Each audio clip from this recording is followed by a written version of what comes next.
Okay,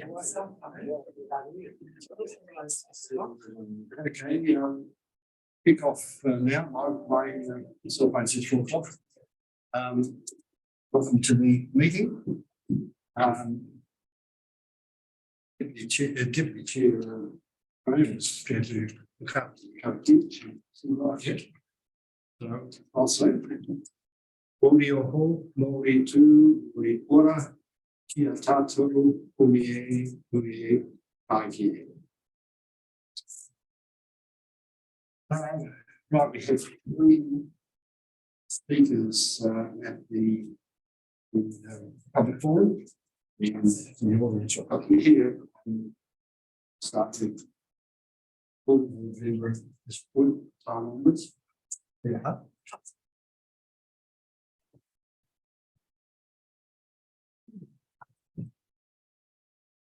Oh, yeah.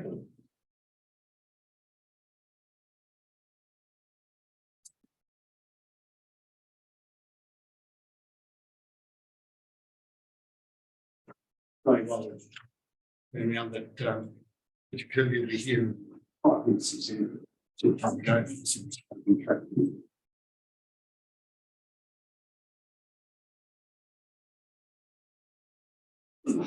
Right.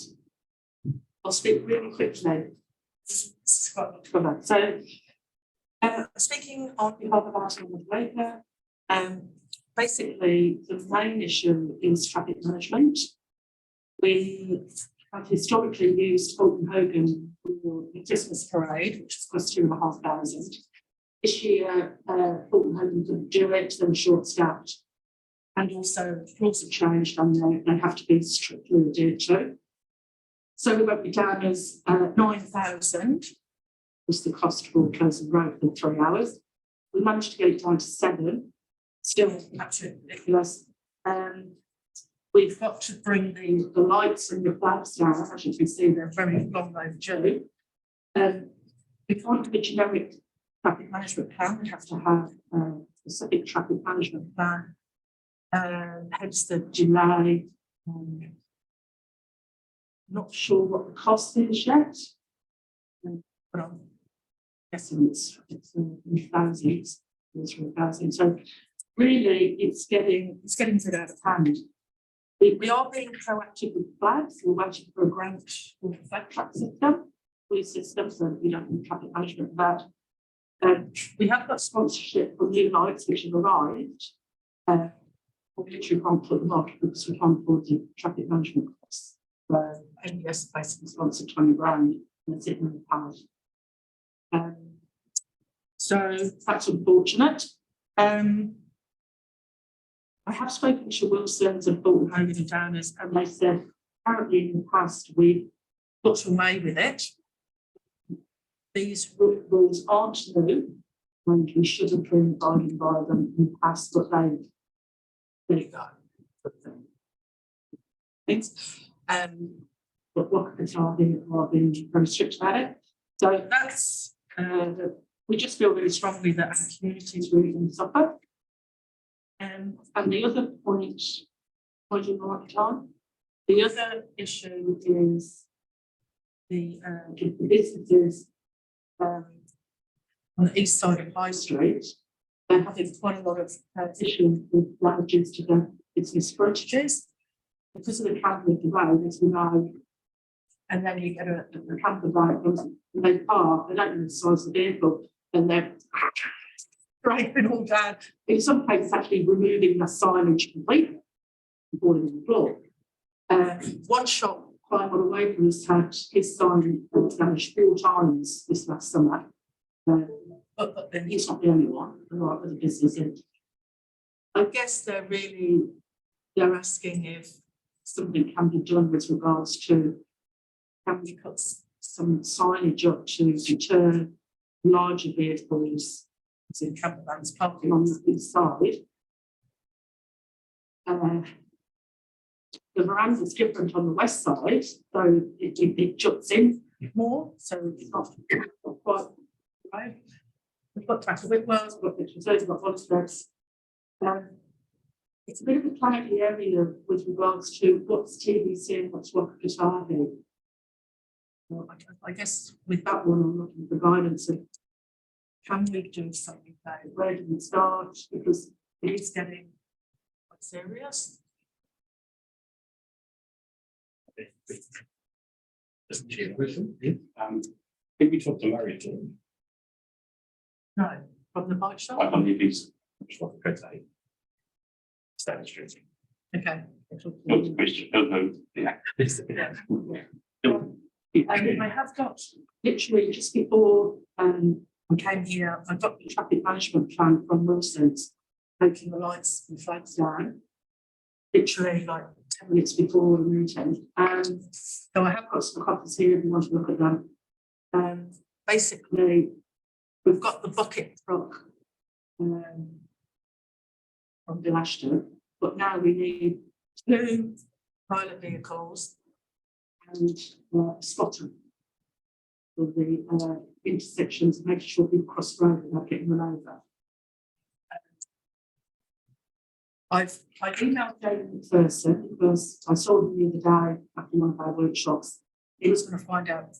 He thought it was a bit odd that we couldn't use a generic DMP. He's come back to me this afternoon as well. Got his email here saying, yeah, there's nothing he can do. It's just like, excuse me, but we feel like we've been treated like a pack of idiots. We've been doing it for years and years and years, and nobody's died. We just cannot afford the traffic management costs anymore. It's killing the community. Thank you very much. It's a long 5 minutes. Oh, any other questions? We can talk about later on the aspects which are relevant to the board. Nick, in the private citizen. It's got 2 pages of but so I believe it because I don't want to upset too many people. You're all well aware of my issues with the enforcement division. Before what started my interest in local politics. Now, over 3.5 years ago, the enforcement division made up some rules to try and, want a better word, to get me. I was able to prove them wrong. It wasn't hard.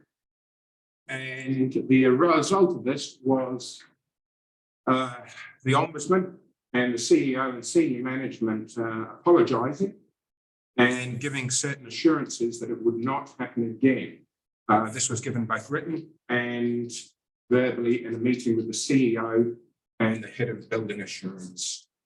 That assurance lasted a week and it has carried on since. You're all well aware, no doubt, of the news, my Facebook posts, and before Christmas, I became aware that the enforcement division are making up rules again. I suspect I'll be checked out by the legal department at TDC, and of course, everyone is silent. And we then move on to the swimming pools. The enforcement division have cost us over $750,000 in one aspect. And clearly, if it wasn't for the fact that justice costs money nowadays, I believe that Tasman District Council would be broke if they were able to take TDC to court as the ex-CEO of the council. So where do we go from here? The making up of the rules before Christmas was exactly the same making up rule that was affected to me. We've had assurances. Where do we go from here? Is there any accountability? At the moment, there isn't. So I'm asking the community board for help in seeking accountability from these staff that have caused us, the ratepayer, over over $250,000. Sorry. Okay. That's all I need to say. Thank you.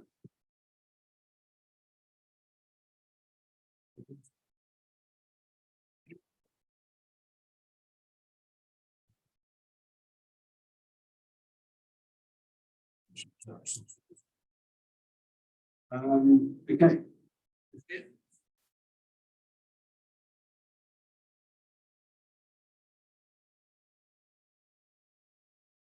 Thank you, sir.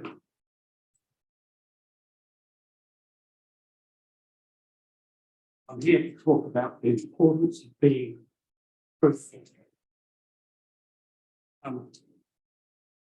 Truthfulness, other than the 9 commandments. And an example of this would be the cars that were buried in Peach Island.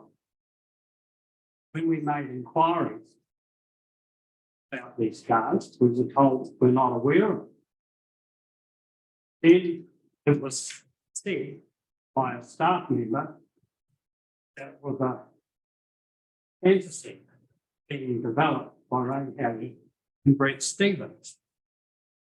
And then one of the cars got washed out. And then one of the cars was brought down to the community board. And somebody from the council said that this is not the car we buried. First of all, they say we're not aware of it. Then they say this is not the car we buried. Now, who's not being truthful? So, the next issue, this relates to the next issue I want to talk about. As you know, Brett Stevens received an account for $4,469 for water that he didn't use. I went to the council and spoke to about 14 glassy-eyed people and asked for an investigation. And what Mr. Stevens got back was a letter which said something about a private water supply. Okay. It may have begun as a private water supply, but then the Cocktail Trust connected attached to it, so then it became a shared water supply. And then the council dicked around with it. They took it out to the main road, put a hose fitting on it. And then it became a private, public water supply. The letter we got from the council, it was a private water supply. It is not. Who's being truthful? So then you look at it, they took the money out of his bank account. And it was theft of water, it was fraud. And then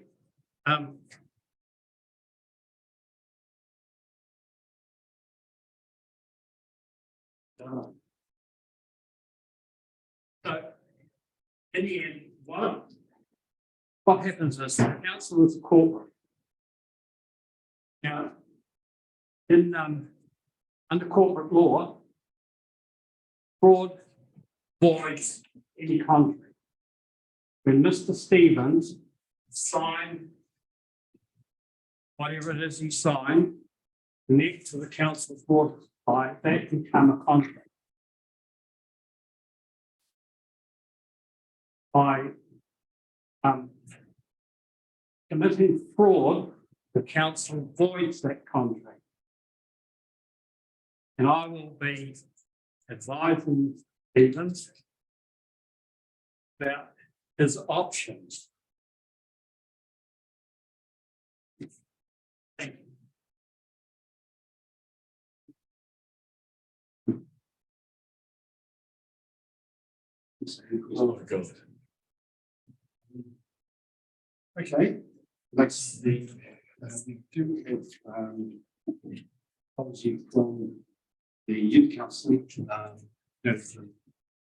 Get that, we just about to answer what we really want to see the right things, I believe.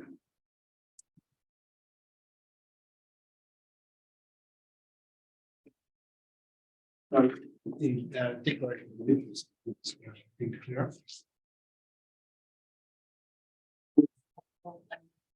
If the public forum is discussed.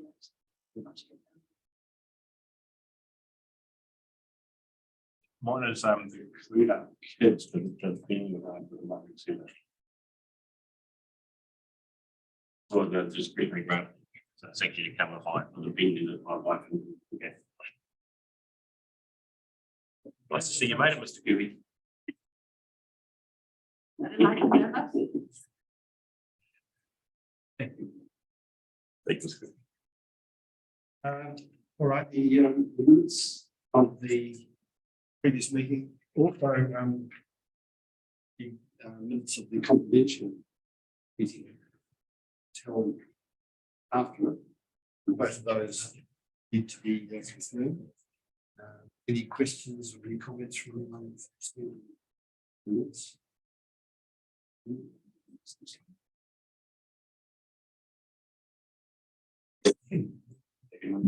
Thank you. Williams and second, please. And Deputy Chair. Okay. All in favour? Against? Carried. Thank you. The next item is in fact our presentation. You know, she's ready to go. We're going to have a presentation about the long-term family engagement, which signaled back in the last meeting. At that stage, we were unsure what was going to happen exactly. It was coming up. We've had a bit of discussion about how we hold that, and so things haven't moved quite as fast as I indicated earlier in my CV. Got the date the late this week that we were going to be holding a public community brief.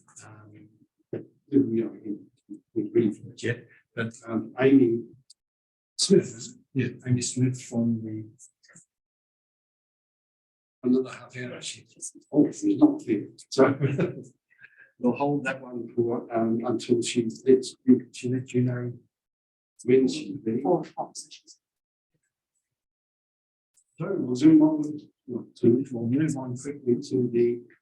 Oh, sorry, I was going to invite overall the Deputy Chair from the Golf League to come to the table. Jumping across.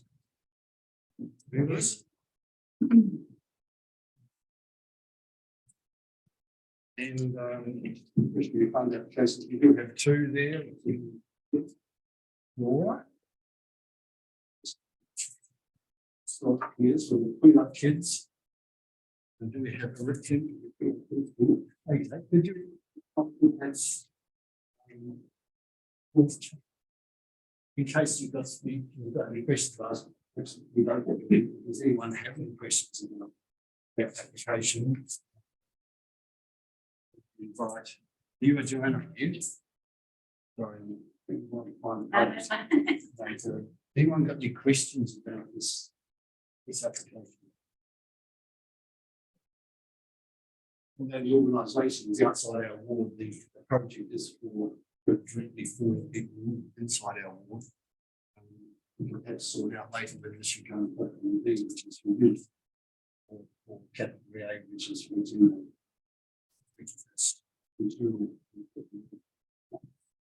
There are no questions about that one? Okay. Move on to the next one, we will make a decision about both. The next one is for Lisa. Gabriella.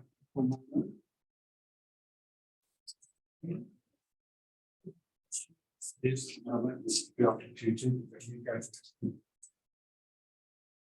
It's really nice. First thing I thought was they've got the little card. So that's Karen and the community board jointly funded. And he focuses predominantly on the CBD area, they just do other areas. So I'm just wondering, this seems to be a bit of a duplication. It's one of those thoughts. Yeah, comments. Yeah, I was wondering if the focus would be because when last year I noticed there's a lot of rubbish down in the ways no, it's down the side of the streets down the race place. There's no water. This is. Yes.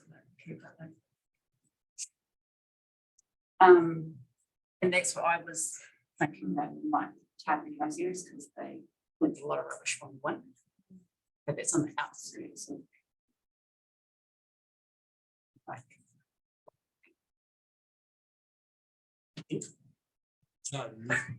That's not talking to me. It's for you. Yeah, I'm not, I'd like to have had them here so that we could ask questions. Then my one was how do they believe that that money would actually decrease the littering continue to happen in the community? So, and I guess my other little view is that when we did the discretionary fund last time, we didn't have a representative here to speak to. We were gonna look at, and maybe we have, so my apologies if that's happened. And kind of having a high recommendation that they need to come and speak to their applications, because I can't sign off on something that doesn't have enough information that I can say, I can sit here justify me going, yep, I gave them $500, yippee, that would decrease litter in my community. But I have no assurance there and I can't ask the question, so. I think it's important that they front to their application so we can answer, because it could be a really good thing that would benefit our community, but we don't know, because we're not here to answer. I agree 100%. That yes, our new criteria that we're waiting council to finally approve, that has much more strongly than what the president at the moment is. It's not absolutely clear that yes, this is really that. I had reading it through, I wasn't sure if this was a person and a whole lot of states who were getting it together, or whether it was an organisation. Right, $500 would pay for travel. Plugs and high vis and sunscreen, I couldn't see $500 being there for that. For it's about 50 odd people. I would need to ask. I need to come myself out. There's no thing. The goal of this faith is we like to. Ian just said that they were asked to come. On the rule. Not sure when this on It was part of the template, we see template. Yes. What's that? Yeah. Okay, so the resolution is to accept and to willing for it. Approve the two applications. First one, approve the application for the kids program, $500. And how do we do this? We take the two individuals. Take it separately. Put up one. Agree? Yeah. Right. Yes. Yeah. The this one. Little one. Secondly. One. Sorry to interrupt. I think you're right. It's slowly catching. And also you've got one with that street, the street first. Medical assistant.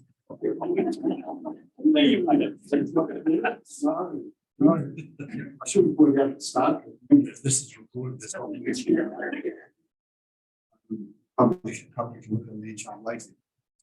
It works. The quick letter. Someone wants to move on that one. It's balance.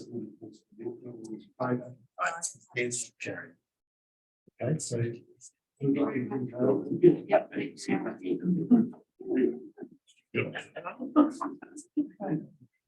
So we move on to the chair's report, which is the quite in this. And a lot of those signal is taking as read, that's the whole thing taking as read, but some items do need discussion. Other ones are just sort of put the information only. Sometimes something that wants to ask about that for some particular reason. I'll just take it as information only. I'll think numbers 3 and 4, maybe council mayors and representatives and I want those in and just so we can get over some of the quick ones more quickly. That was supposed to be at the end, but we had a mix up, we shouldn't be chasing between us, we got finished up at the start. So number 5, husband payment boxes. And this one in fact does include, we should do 2 things at the same time. This one does include possible signage or something to stop camper vans smashing into verandas, which is something that I believe the community board has a say. There's something that we can discuss with council as to signage for parking. I may be wrong there, but I believe that's the case. Enjoy advice from. Well, there are protocols around signs. You can't stand the signs up. So we check the signs that are appropriate here. Past experiences that we can read signs. So we have proliferation of signs. You can read any. So yes, it's a difficult one.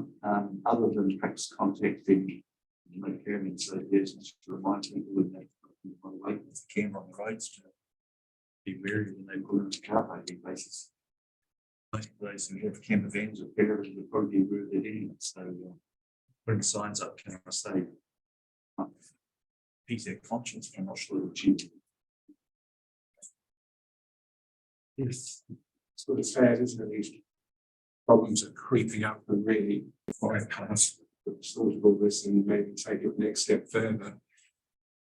High streets around look at the UK, high streets are all pedestrianised as a rule, roughly, and then they build ring roads around and it's worked really well.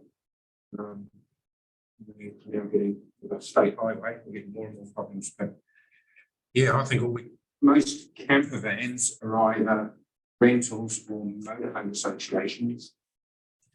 But I think jumping up and down to them might help. But I can't see signs working. There's too many signs now. These people are hitting buildings because they don't know how to drive. You know, they've got very big camper vans. Really big swing to this during the meeting, as we've already spoken.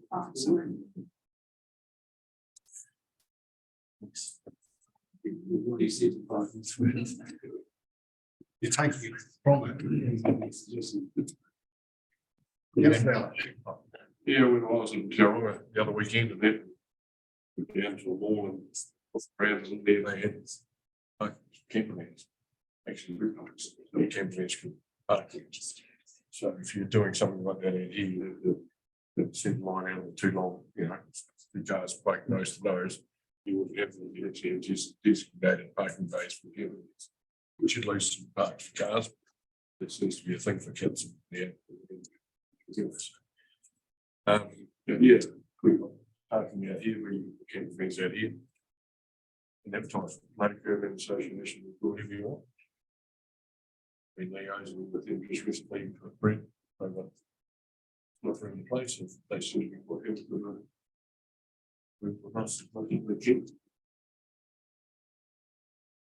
Every company's going to be different. Everybody around the world, half the country read the songs. Pretty hard that one. So I'm not sure where Murray got this. So Murray Thornton contacted me. I think I can catch him down.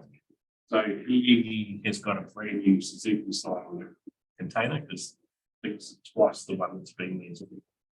And it's considerable, and it's I don't think they found the security company in the driveway last time.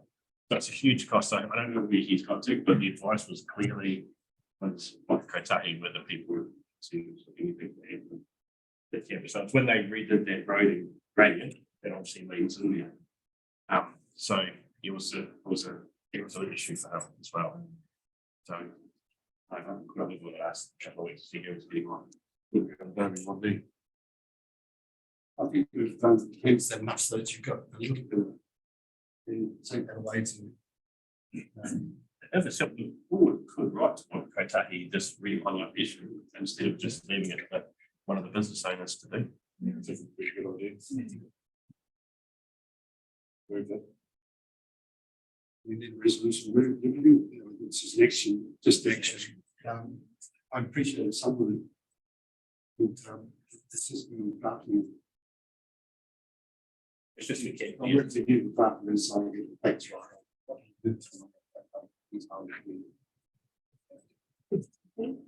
Okay, anything else about?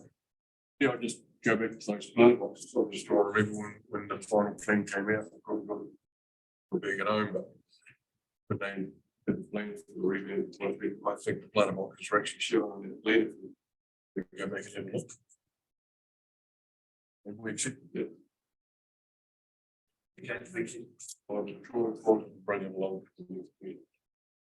What they're legally facing and telling the truth. Just to lose me. Okay, Similar, so, oh, I can't talk about it. you relate to it, not to. I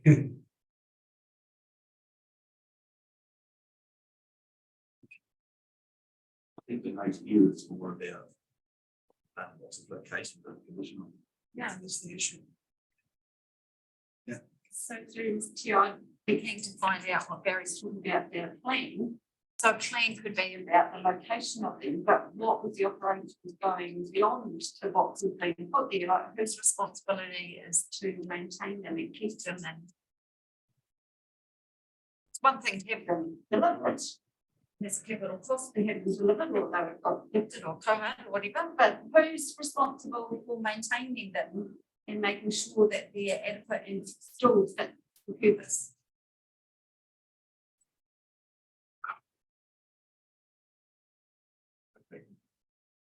It'll be council, whether it's roads or whether it's parks and reserves. It's the ongoing costs. So that action will be someone will come back to us with that.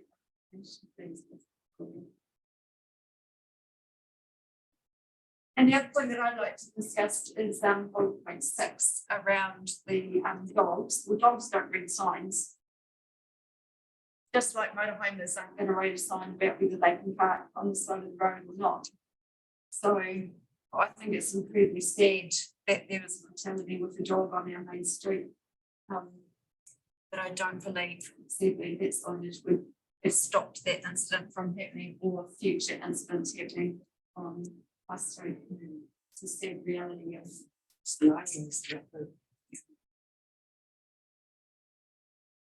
There is, Would be another sign saying that must be.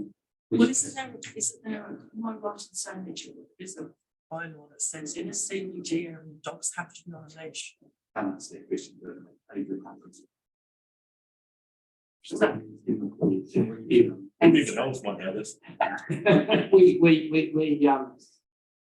Were responsible for changing the bylaw at Tarka several years ago, and it was deemed dogs on a leash, and that it's not always strictly adhered to, but often is the way. I think the bylaw, you'd have to look at the bylaw and it's specifically what it says, because it could be dogs are allowed in town with or without a leash. It doesn't.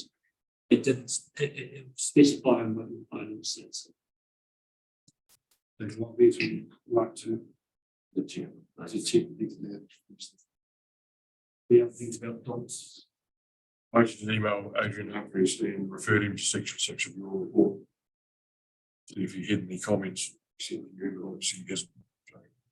Sorry. Sounds like the answer's coming. Right. Services, the agenda came in, I emailed him straight away, so it was a week ago. I suspect there's nothing in the Bible that sounds to me like what you're saying is this is specifically put in, it's not automatic. I've got something to add. That is mentioned here about the safety issue. I mean, I'm a dog owner myself, because everybody loves dogs. So if you're walking down a high street and the pavement's 2 meters wide, and you've got a dog off the leash.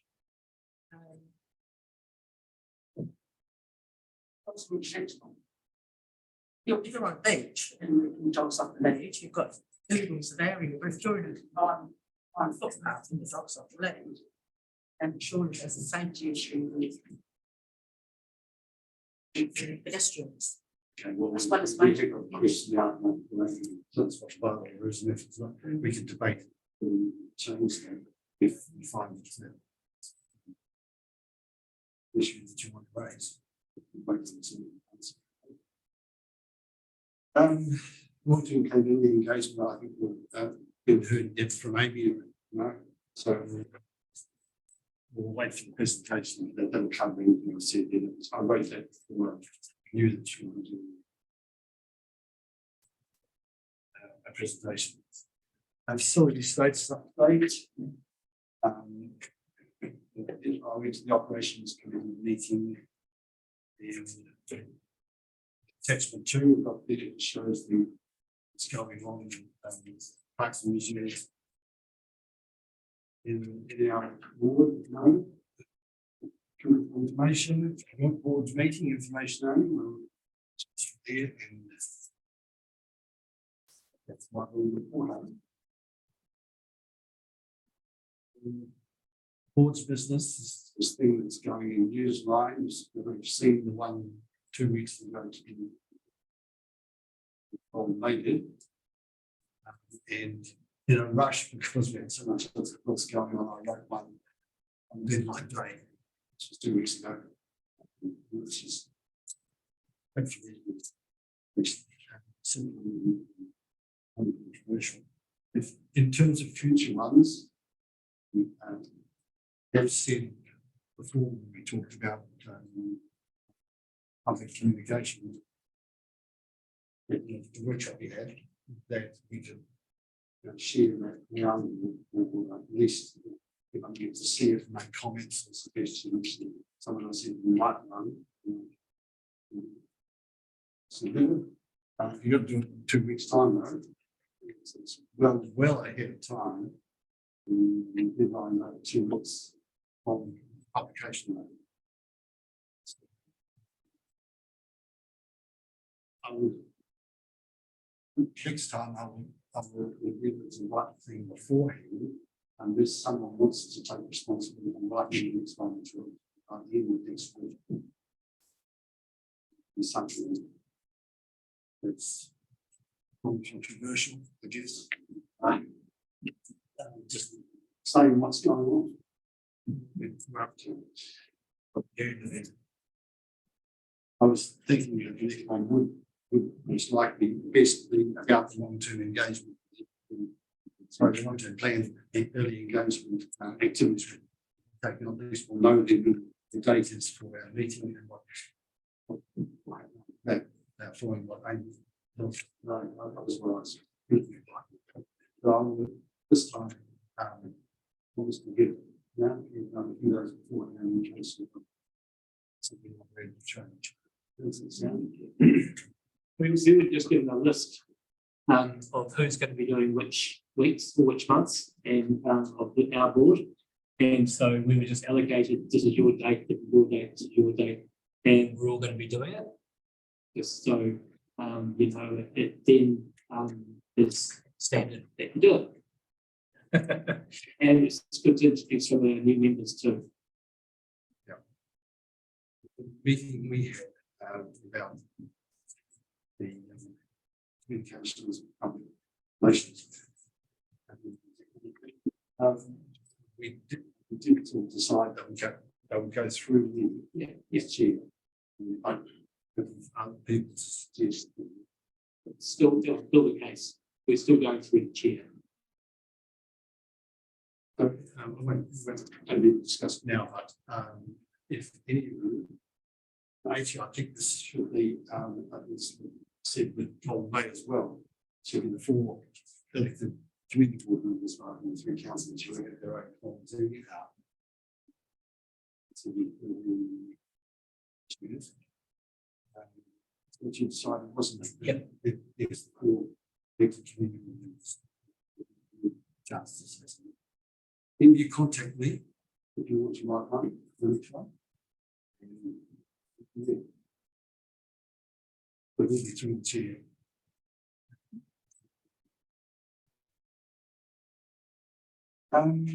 Discretionary fund rule changes, that's just taken as read there. Where the, Can I give you an update on that? oh, yes, Jenny, our lead from our lead team gets finalised draft of these. You know, I was thinking that they in the board's both rules on the 3rd of April, I think you are. Yep. 3rd of April. And this one, 17th, I think it is.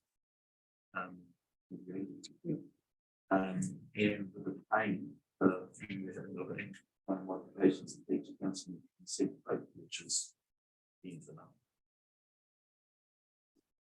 And so,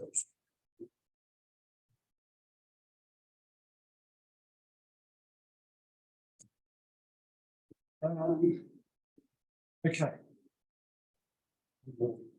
Going to slightly more controversial stuff, will be the tree replacement policy. We talked about last meeting that we would put to.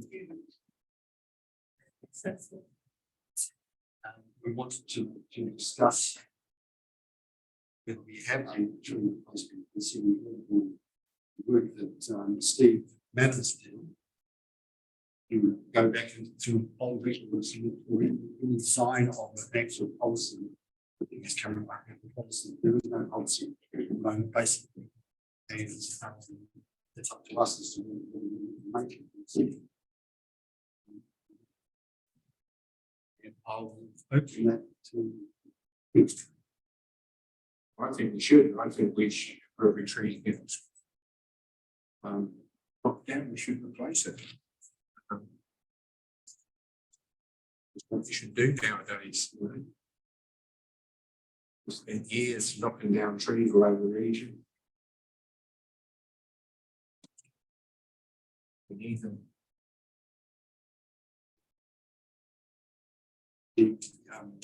It's arrived at that it shouldn't be in the same places where the existing one was. What type of tree, whether the old one was cut down because it was in an inappropriate place, or the inappropriate height in that place, or there's the details around there. Yeah. I mean, the key issue here is the name of the family trees. Hundreds of trees. But I think that discussion last time, the trees keep you haven't seen an area, we had a policy about having another tree. No, it was about 3 trees, I think, things made, most wide from the area. I think that's probably more of so much about the policy that having the trees around is about we have located in big.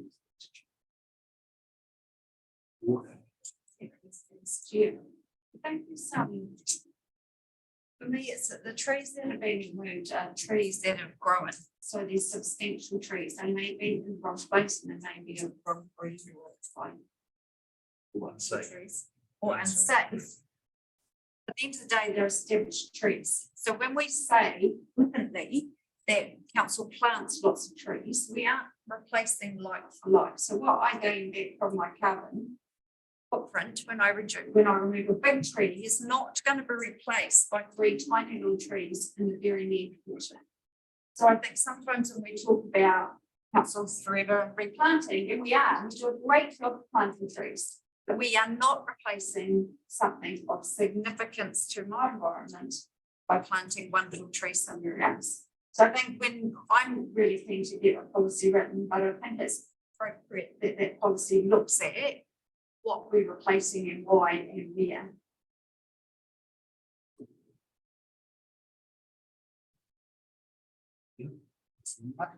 I guess the addition to the carbon in the environmental aspects, it's the amenity value as well. So it's what does our streets and our places look like? So regardless of whether there's 300 trees planted in a plantation somewhere, I can to see the look. So that would capture and where and why. And it's probably an amendment to the existing. Because there's a policy that delegates tree removal to the community board of Motueka. So it's probably just a tweak in that. Not a whole new one. Amending the policy that we currently That we thought they already had it. That's frustrating. Yes. It's not. So that would be an amendment to a delegation. It's a delegation. I mean, amendment to the policy, but including the delegation of the weekend. And that could well, sorry, through the chair, that could well be something for council officers to consider when they recommend moving a tree where they might fund that. That new funding from.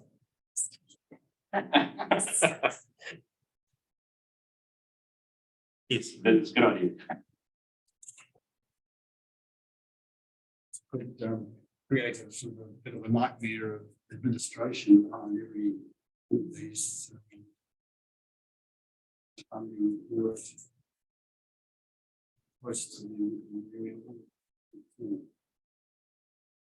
So through the chair, I think that's the point. If we're moving a significant tree, then there should be a push and some strong framework around that instead of just going, it's gone and there's no replacement. So I don't think that's an unreasonable expectation. Yeah. We have paid staff with the expertise to guide us on that, not us. So I can say, Which won't get 100-year-old tree before. We might get a 7-year-old group in there. Oh, sorry.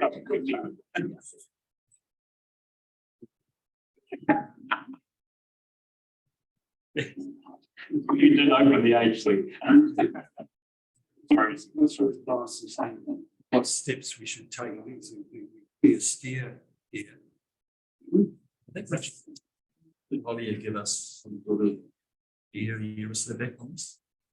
That's what I'm confused about. I'm sorry for your that's what I'm confused. It's been so many bits and information. This one, Mr. Manners, I thought there was multiple bits and policy that there seems to be none. I think it's all been talked about quite a number of times, and it's advice coming in from what you can see, but there's nothing been resolved. So when we formally get something as an action point, that we will get that policy updated so that next year we are not having the same conversation and we'll be in the following term that we aren't digging up the same thing about our trees. Yeah, I think we have to take the vote that's with the direction we're heading. Question I've done is how do we go down doing that change? Isn't it something we just asked us to move it forward? Remember. It's just a Motueka problem, or is it for the whole district here? I think it's just one of the weakest situations. It's just what we had delegation to here. Please be knocked down, they just that don't have anything. What's happened after that? Yes, that was dying to say something. Yeah, no, look, I agree with what the room's saying, but the voice me the most is really just because incorporated in the national park. There's no recognition for a carbon police from that at all. Not just ours. It's a national park, leave it be. But, you know, there's no recognition that we've got this growing. They don't pay rent for the they're down in National Park, obviously doing a great job, but we don't get any credit for it at all. It's just one of those things that politicians don't get right. The next item is that council, someone council, who tell me the appropriate person.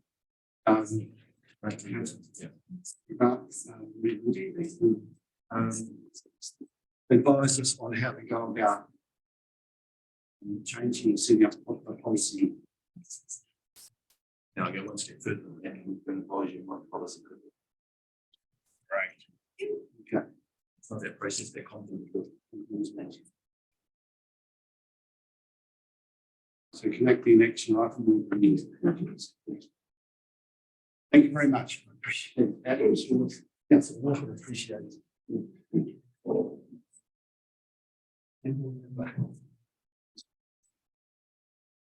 Special projects.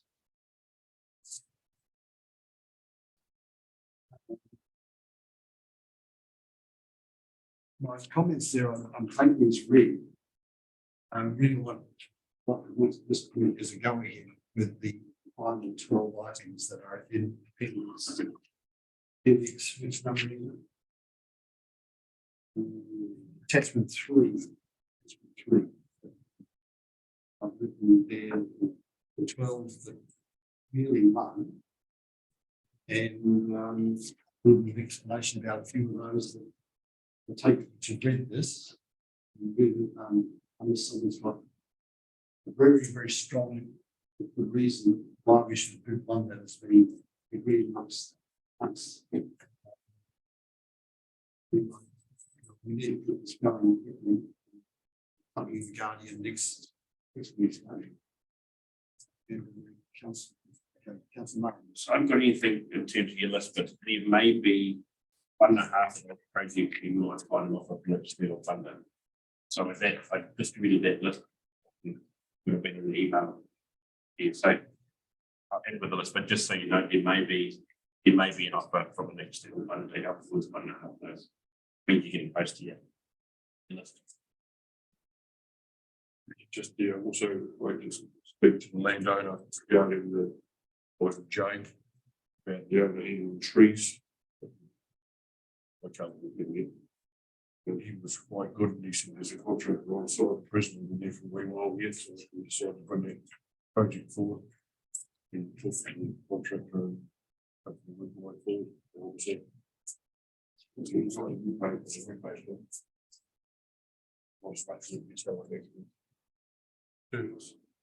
Hardly agree, but trees were being nuisance.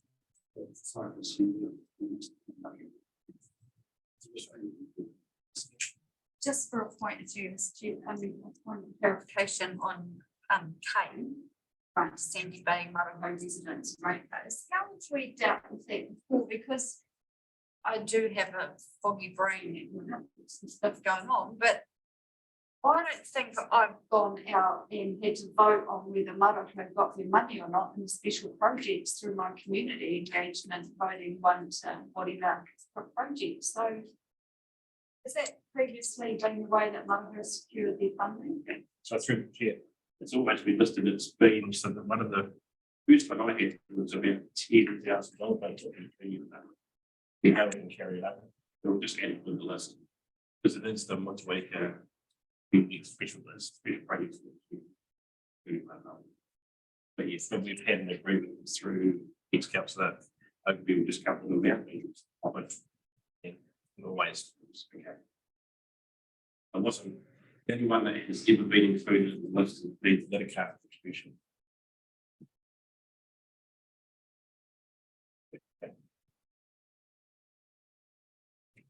Danger of changing is then you might have to consider how many ratepayers each funding and stay behind it. You've never not supplied on it. But the system could actually knock them out of receiving funds. Through the chair, the system could, but consultation is for the board to have further information to still for the board to make a decision. So my understanding of the consultation is it's like the English plan and you go fund, it's information you receive feedback in, but the decision to allocate is. Yes. So we're going to consult, we get the votes from the community, but we override that anyway. If we Not decide saying that, I'm saying. that we still want to fund it. It doesn't come in as the top 8. Because one of the considerations you could have is number of people that vote. How compared to the league, it could be the reason why this is, I don't know, but it is dangerous. But in the past, it hasn't been pushed out. Thank you for clarifying. I guess the problem that it's some parts of our law that it's much smaller numbers is you can teach on the laws, keep the project clean, simple, and fair. If you know, just all the business and most of the project we're living here, and that's the purpose of this. Yeah, so. You'd say something. Yeah, just item 10.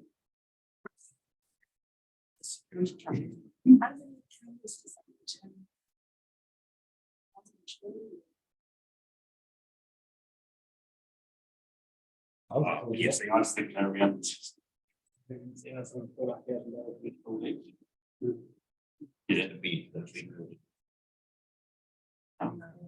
So I think from memory though, I was on that towards some extra monitoring equipment in the police station. We met on site. I 6 years after everyone screening something internally, as well as cameras, so part of it was better monitoring. With the request that came in from them was just from this security cameras. This is all. I had to go in for Yeah, I think that might be this cemetery plan. It's this. It's current and in they everything, so. Upgrade. It's quality and monitor. Just. On pattern action. So it was gaps. Most of us. That could be one in particular around the community school and to young shame. It's quite a lot of violence that happens in that area. They had to close the shop for an hour.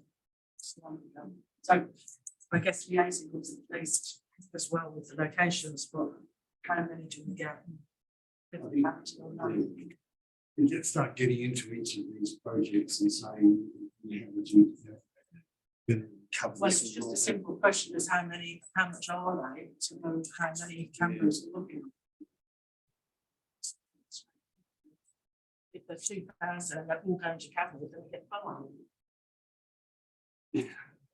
Consult the community about cameras and actually putting surveillance equipment in and the police station, there's a whole different thing that community might not. Or could vote on eventually, yeah. Is it for all the cameras or is it now scrolling or what? Must have been uploaded to whole thing up like a week. Get that information and publish it. You feel that's important, if you get more things out around that.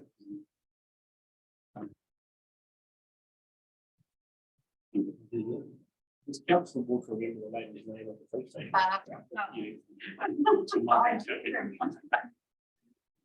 You can see that.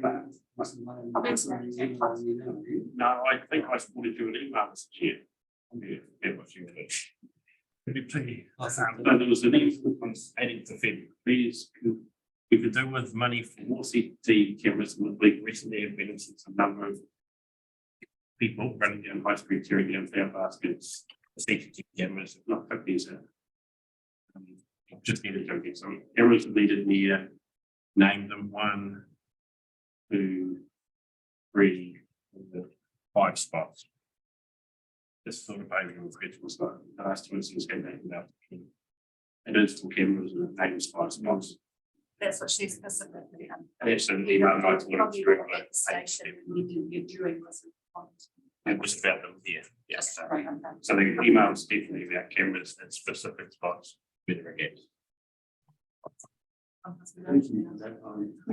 I had a feeling that was the case, but I just forwarded it to you again, Mr. Hughes. I had to, that was the basis for including the but can I even go ahead and get the person of the Guardian and Homes team and council to survey monkeys survey based on that list of 12.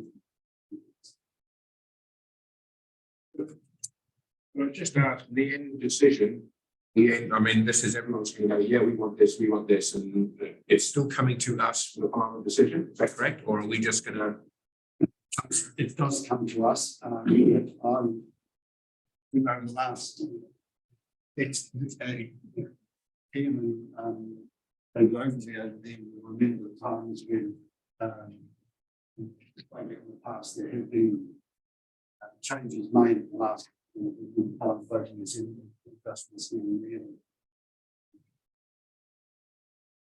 I think recently that has not happened. Mind you, we've got a bigger list this time than I can remember.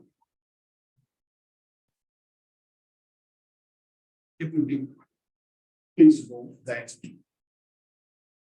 once the voting comes in, saying completes in 3 weeks, when it will be silent, probably 3 weeks is probably a good time. By then, we may have more clarity in some of these projects anyway. Make your options Just like you stop here. Still doesn't need some. We may finish up dropping them too. But the general idea is we follow what the process is. Long way around, so generally, yes. Can you just clarify for me, please, Mr. Chair, the survey that you're talking about, monkey, is that the only way people can vote, is by going online on a survey? In the past, we've always had continuous and guardian. And how do people give their answers, like, how do they vote, with what, One, if two, it's in the three, paper? What's your monkey survey? If you mean by that. It's things we always done, you have all the lists there. Yeah. And I think depending on how the thing works, you can actually use a mouse to move something to the top, second. So if I get the Guardian, I don't have the mouse attached to my Guardian, so I'm saying, you're doing your technical Google survey. But is there a way of manually doing some data too? That's why they connect. They'll receive it in the Guardian, but they can't answer a Guardian. Yeah, So will we have a, you've got the list, I'll just let me finish. Yep. The list there, the little squares beside each one, instruction to rank, the top one is number 1, next one is number 2. Yep. You cut the thing out, fill in 1, 2, 3, 4, 5, 6. However you want to go to, pop that into the council office. thanks. Mechanism of survey monkeys with rates their movement around and it seems to change each year slightly. Probably not just the one with technology. No.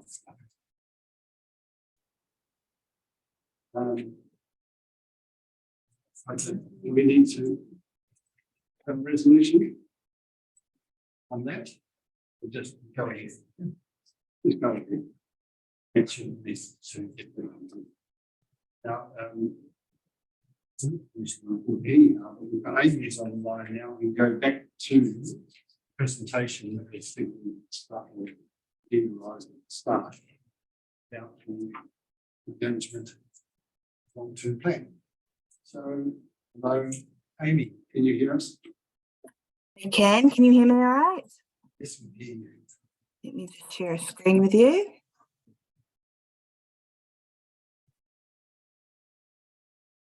Would you like to questions to come at the end of your short presentation rather than dotted around? It's a fairly short presentation, so I'm happy to take questions at the end, if that's all right. Yes. Kia ora. Ko Amy Smith tako ingoa, he kai te tare kaupapa o e tau kaunahera I te tai o Airere. Hi, a few of those that don't know me, I'm Amy Smith. I work as an advisor in our strategic policy team here at Tasman District Council. Today I'm presenting on our 10-year plan. We're just kicking off that process and I'd like to talk to you about what it is and some early engagement plans. Apologies that I can't join you in person today, but hopefully it's a very short presentation providing some background and context and then some discussion at the end on how you can be involved. So today I'm going to cover what the long-term plan is, what our next 10-year plan is going to shape up like, so our process and timing for that, how we intend to engage the community, engagement activities, and explain to you the concept of community workshops, which is one of the key features of early engagement. Let's pause you for a second. Can people hear it clearly? I'm struggling. Yes, I think your microphone might be a little bit too far away from you, Amy. Is that better? Hope so. Carry on. There's a bit of muffles every now and then, but carry on. I'll lean a bit closer. I'm joining you from the office of home today. Right, planning cycle. So every 3 years, the council prepares a long-term business plan in consultation with our community. Any short-term changes to that plan and the budgets set out in our annual plan, and we'll be beginning consultation on the annual plan 23-24 on the 29th of March. And then each year we prepare an annual report which tells the community whether the council has done what we've intended to do, what has been spent, and sets out our progress against a range of key outcomes. Finances are an important part of that. So it takes around 178 million to run our district every year. 50% of that funding comes from rates. And the council's current financial strategy is set out in our 10-year plan document, and that's what guides future funding decisions and informs the capital and operational spending for the plan.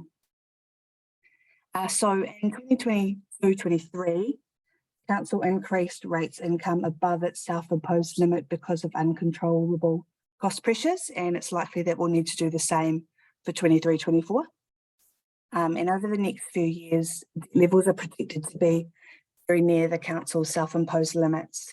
So the financial strategy includes a cap on the net debt to keep debt at a manageable level. And it was increased in the current 10-year plan from 200 million to 250 million.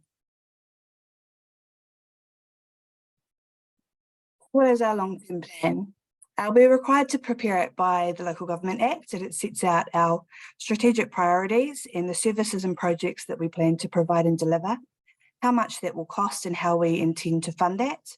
And then we look at what that means for rates and debt. The challenge there is balancing contributing to community wellbeing with what's actually affordable for our district. So the 10-year plan contains community outcomes. It's out the planning of our activities. It also contains our infrastructure strategy, our financial strategy, and a range of funding and financial policies. It's 2 documents at the moment. You can read hard copies in the library or the service centre, or access it online, but don't expect any of you have read the entire document. So our 10-year plan 2021 to 31 has 12 key programs of work. We are currently preparing some summaries of what we've delivered in years 1 to 3, and then what we plan to deliver for the next 7 years.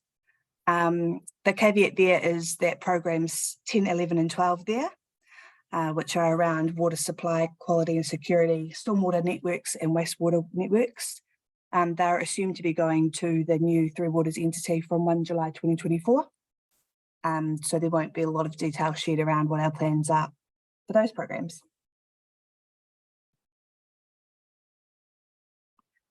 So the 10-year plan 2022 to 2034. This plan is underpinned by a range of legislation, national direction, as well as our local strategies. So we look at council's finances and we consider our progress against the plan, what we've achieved and what we've delivered over years 1 to 3. We have to factor into our planning a range of ongoing constraints. So that includes things like further legislative changes that place new constraints on local government, uncertainties around the financial impacts of Three Waters going into the new Three Water entities, including the impact on the baseline cost to run council, and uncertainties around the future role of local government within the Future for Local Government review. We also assess what has changed since the plan was adopted in June 2021. So this includes legislative and sectoral shifts and shifts in national direction, new local aspirations. For example, we've got a new walking and cycling strategy and the biodiversity strategy. The impact of extreme weather events in Tasman, the COVID-19 pandemic, cost increases to the Waimea Community Dam, and the wider macroeconomic environment, which is all your increases to things like inflation, insurance costs, interest rates, labour shortages, and supply chain issues. Then we also look ahead. So we do what's called an environmental scan, and we use that to gather information about external events and trends that might affect Tasman, and that helps us understand the factors that affect the community and the council. And finally, we consider what we've planned for the remaining 7 years. And what we're asking when we look at that is whether this is still the right program for us to be focusing on. Are they the right services to provide and the right projects to deliver? Or should council's focus or priorities for any of those programs change?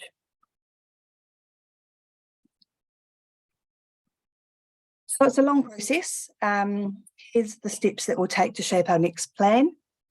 The planning and preparation is well underway. Inside council, we've set up a governance board with a project manager and supporting project team and have a range of different work streams working on different parts of the plan. Next, we'll be talking to the community and providing feedback to councillors to seek direction on building the draft plan.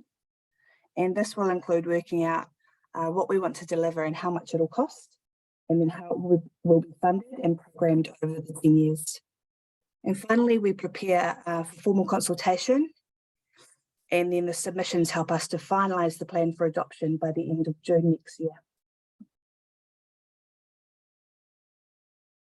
I might just pause there if there's any questions so far before we get into the community engagement section.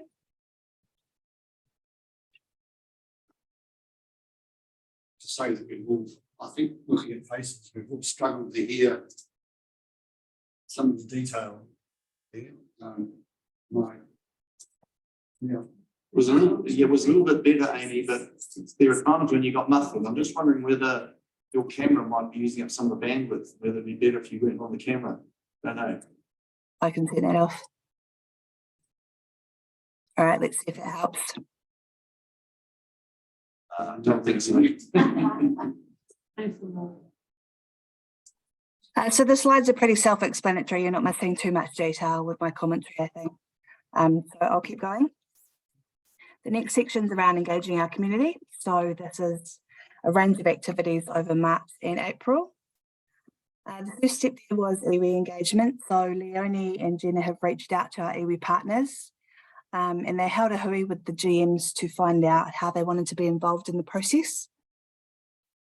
There's a desire for strategic participation, and iwi would like to see some coordination across the 3 councils on the long-term plan rather than having to engage separately. And this will be challenging as the key issues and areas of focus might be different for the 3 councils. And obviously there's ongoing dialogue about how they want to participate, and at a work program level, council staff work really closely with our Toa partners.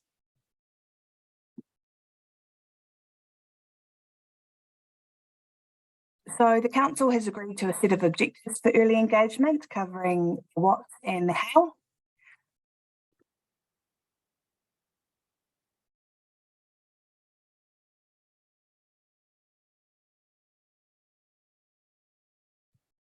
And with early engagement, we're looking at engaging both the general public and some of the harder to reach groups through a range of engagement methods. So we've got some online methods via Shape Tasman, which is our online engagement tool, in social media, print media, including newsline, direct email and targeted comms, and a range of community workshops. Through our engagement, we'll be sharing information to help our community understand the long-term plan and the environment that we're operating in, and to seek feedback on the current planned work program.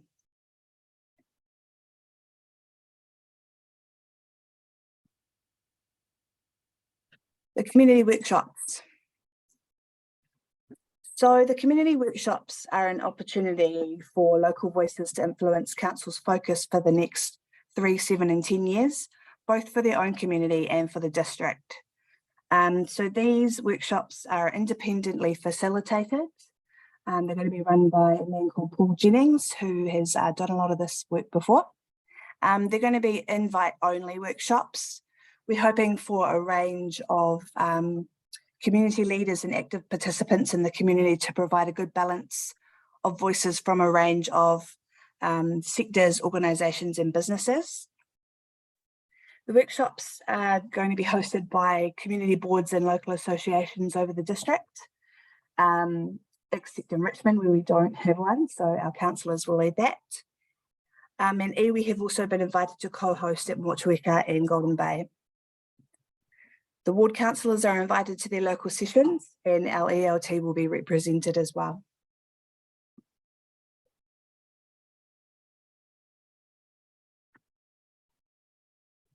So what does this mean for you? So there's an opportunity for the Motueka Community Board to host or potentially co-host the community hui. We've penciled in a planning hui on Thursday the 6th from 3 to 5 p.m. and then tentatively put in the date for the workshop as Wednesday the 26th of April. We're in discussions at the moment with Te Awhina Marae Board representing local haukainga, and they're yet to confirm that they wish to co-host. And what we see the co-host or host role would be is to jointly welcome the attendees and open the sessions. Council staff will be there to share some information on our role and our planned work. And then there'll be some discussion. So there'll be a group discussion around local priorities and projects, and then smaller group discussions, which could be facilitated by the host or co-hosts with council staff supporting and then sharing that back to everyone. And the next steps from those workshops are that the outcomes would be shared wider to encourage further feedback, both from the local Motueka community and the district as a whole.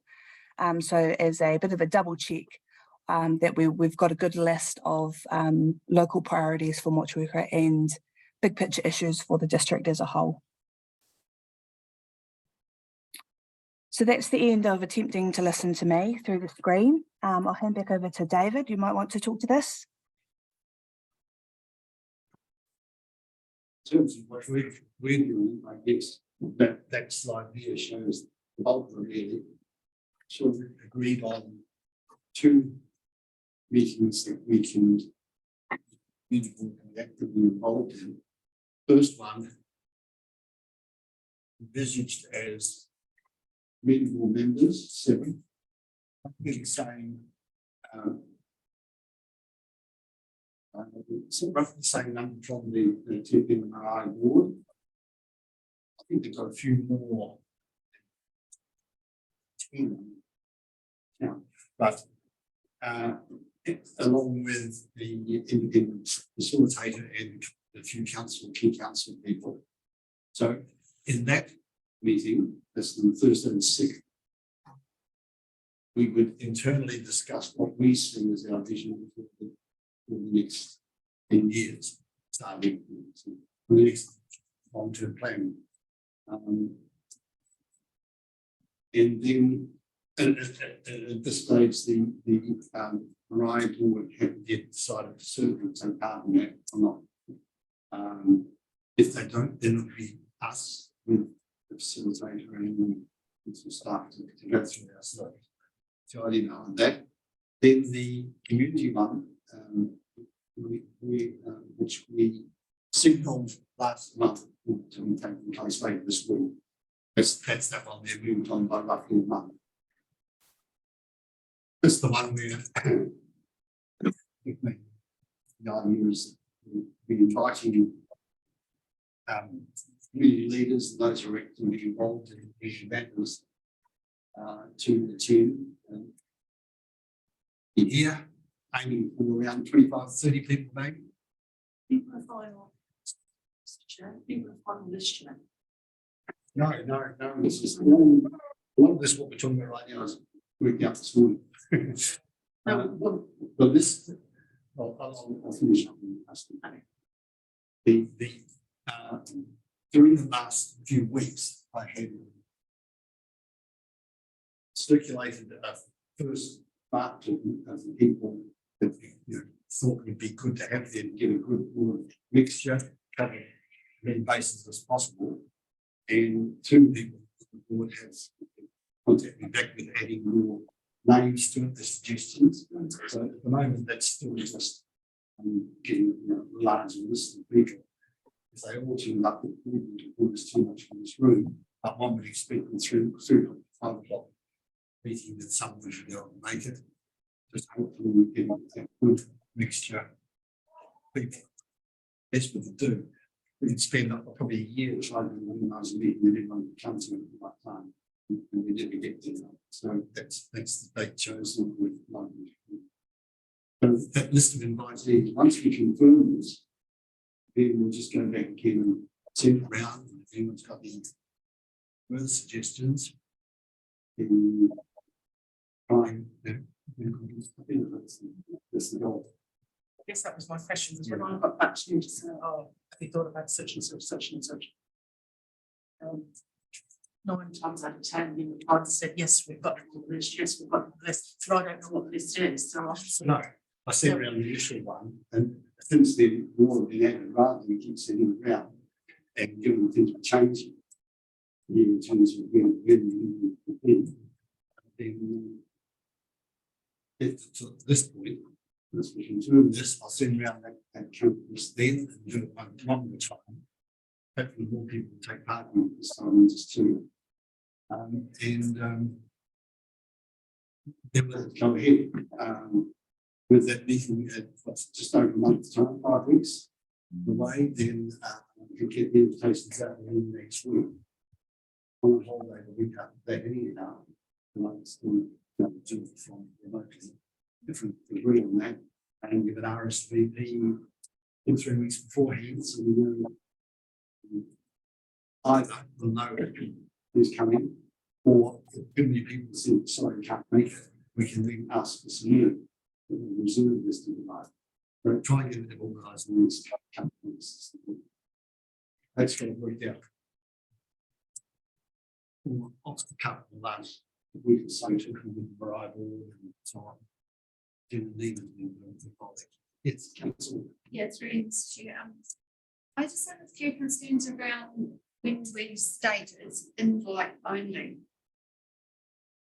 Because sure as God made little green apples, there'll be a group of people who won't be consulted, who won't have the opportunity to be engaged, because we haven't invited them. And that won't have been done intentionally. But the fact that we stipulate you have to have an invite to come and be engaged, I find offence, I take offence from that. I'm not too sure why you would have to have. You look at some of the core group of people that we're trying to get some relationship with. Some of them aren't going to walk in the store anyway, but how do we know we can get their voice if we are stipulating just who we're going to invite? I raised the paper soon. I did it like. Possibly might be able to help here. This is not being told. We could just put an ad in the paper saying we intend on discussing the next 10 years. If you are interested in this, please place your interest. Could that be? Oh, well, there we go. And why do we say invite only? That's been there with the thing. But that's the end. Yes, Can I jump in there, please? Most emotions still with us, there you go. I'm still lurking in the background. Hopefully you can hear me okay. So we're running 7 of these workshops around the district, and all of them are invitation only to try and keep the numbers small, but also to encourage a smaller group of engaged discussion. And because we have an external facilitator running them on behalf of the council. It's not a secret squirrel situation at all, okay? So there's a range of supporting material that will be made available online and through whichever other mechanisms you want. We're reaching out to all of the community associations and community councils as well with that material and encouraging them to pass it through their networks. The main channel for engagement is pointing people back to Shape Tasman to either provide views on the outcomes of the community workshops or to just share their own feedback and what they think is important locally. So there's a range of early engagement methods, and these community workshops are just one of those. So just through the chair, I share Councillor Walker's concern and sort of raised it offline with the chair, is that maybe it's some of the tone of the presentation, Amy. So I'm concerned that we brand this as an invite-only community leaders, because I think it's arrogant. I think it's insulting if we don't identify different groups of community leaders that we might not necessarily work with traditionally. So just some of the wording needs to be softer, but it's a very engagement hosted by the Motueka Community Board or the Marpura Investment Association. just leave the community leaders out of it, because it's going to be the networks they know, not necessarily all the community leaders. That's the bit I have an issue with. Sorry, It's so who makes the decision who should get invited.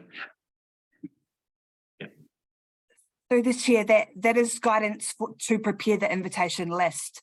So we're not publicly saying that, we're just inviting community leaders to attend these. What we mean by that was to guide preparing a list of around 30 attendees from a whole range. So we want, you know, social services, your rural network, your older network, your school principals or board of trustees, a key range of representation across your local community. And just noting for the list that comes in, from a past board of trustees member, what school are you going to choose? Because we've got several. And from from the NGO sector, who would you choose? So that's just some real. So I purposely haven't put anyone on the list because I don't want to be burdened with the arrogance of saying I think you're a community leader. And I guess the balance there is the structure that we're wanting these to work in. So they're a 2-hour workshop, and if we have that as an open forum or very large numbers, we're not going to be able to get the focused discussion and first cut of these priorities from that session. If the numbers are just too big, it won't be manageable to facilitate for such a targeted session. Agreed, but we're not going to get anywhere near reaching those marginal groups that you identified in the early stage either. So I guess it's the best. It's the best. I think And there's absolutely nothing stopping the community board from also hosting an open invite drop-in session, or providing the information through to other groups, providing the opportunity for them to provide feedback either through you or just through the council contacts. I may indulge a little bit further. The time frame of 3 to 5 p.m. So if you are holding down some full-time mahi within our community, often you wouldn't be finished by 5 p.m. So I'm just wondering why we chose 3 to 5 and there's no flexibility after 5, and why 2 hours, not 4 hours, for example. 2 hours could be a little bit longer, especially if it's co-hosted. We could look to 2 to 3, and the timings we're open to that. So you guide us on what's going to work best for you. A range of other sessions, there's a morning session, there's 7 till 9 p.m. There's a whole lot of different times. So whatever's going to work best for the people that you'd like to be there.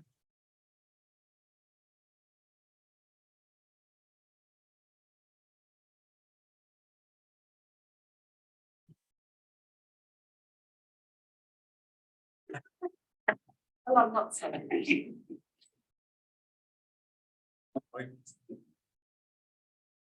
Note that Jamie sort of has said that this is not the only engagement.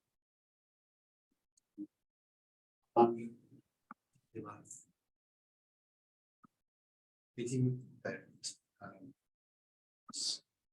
structured such that it can achieve all tasks within that 2 hours. If it's a drop-in set where anyone can come along and say what they think, and okay, we have 4 priorities all afternoon, and then have another one in the evening. It's the facilitator there to enable the questions that need to be asked to be open for people to think about in a sort of a structured way. Then I think a 2-hour session that is appropriate. But in the evening, where you have something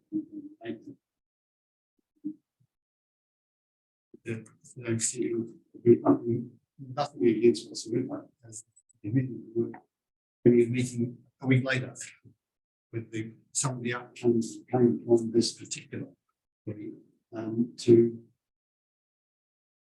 have that as a public meeting, full meeting, a drop-in centre, having some facilitation to structure it. Just leave open a few diagrams up in the room, people can jot down the things that go home. Nothing to stop that. Just keep to start the process of involving people who are actively involved in the already involved with the idea.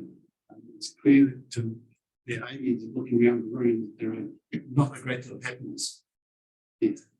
Perhaps if board member Knowles, I think the chair Knowles, what's happening over the hill? I think to do the same. I think mana whenua, Kimahua are happy to engage. And so our next part of the planning process will be talking with them. That's as far as we've got. So we're up to that point at the moment. Do you have a community-wide meeting? Not until after we've talked to mana whenua and find out how the hosting is going to go. I think it's very important and it's good to hear the discussion around the table here today. Amy, back to you. Would you like to comment on that? That's all from me, I think. I'll leave it over to you to work out what you think's best. And David, if you want to catch up tomorrow on that.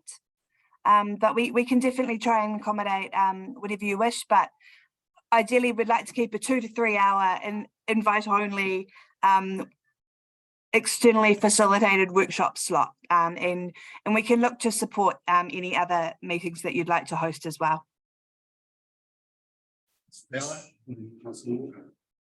Yeah, I actually like the idea of being able to put some names up, especially for the groups that I put forward as the ones that we don't really see here from. I reckon to bring them out of the woodwork and put them in the room here and just try and brainstorm something out of them. The stuff that we might even normally hear about.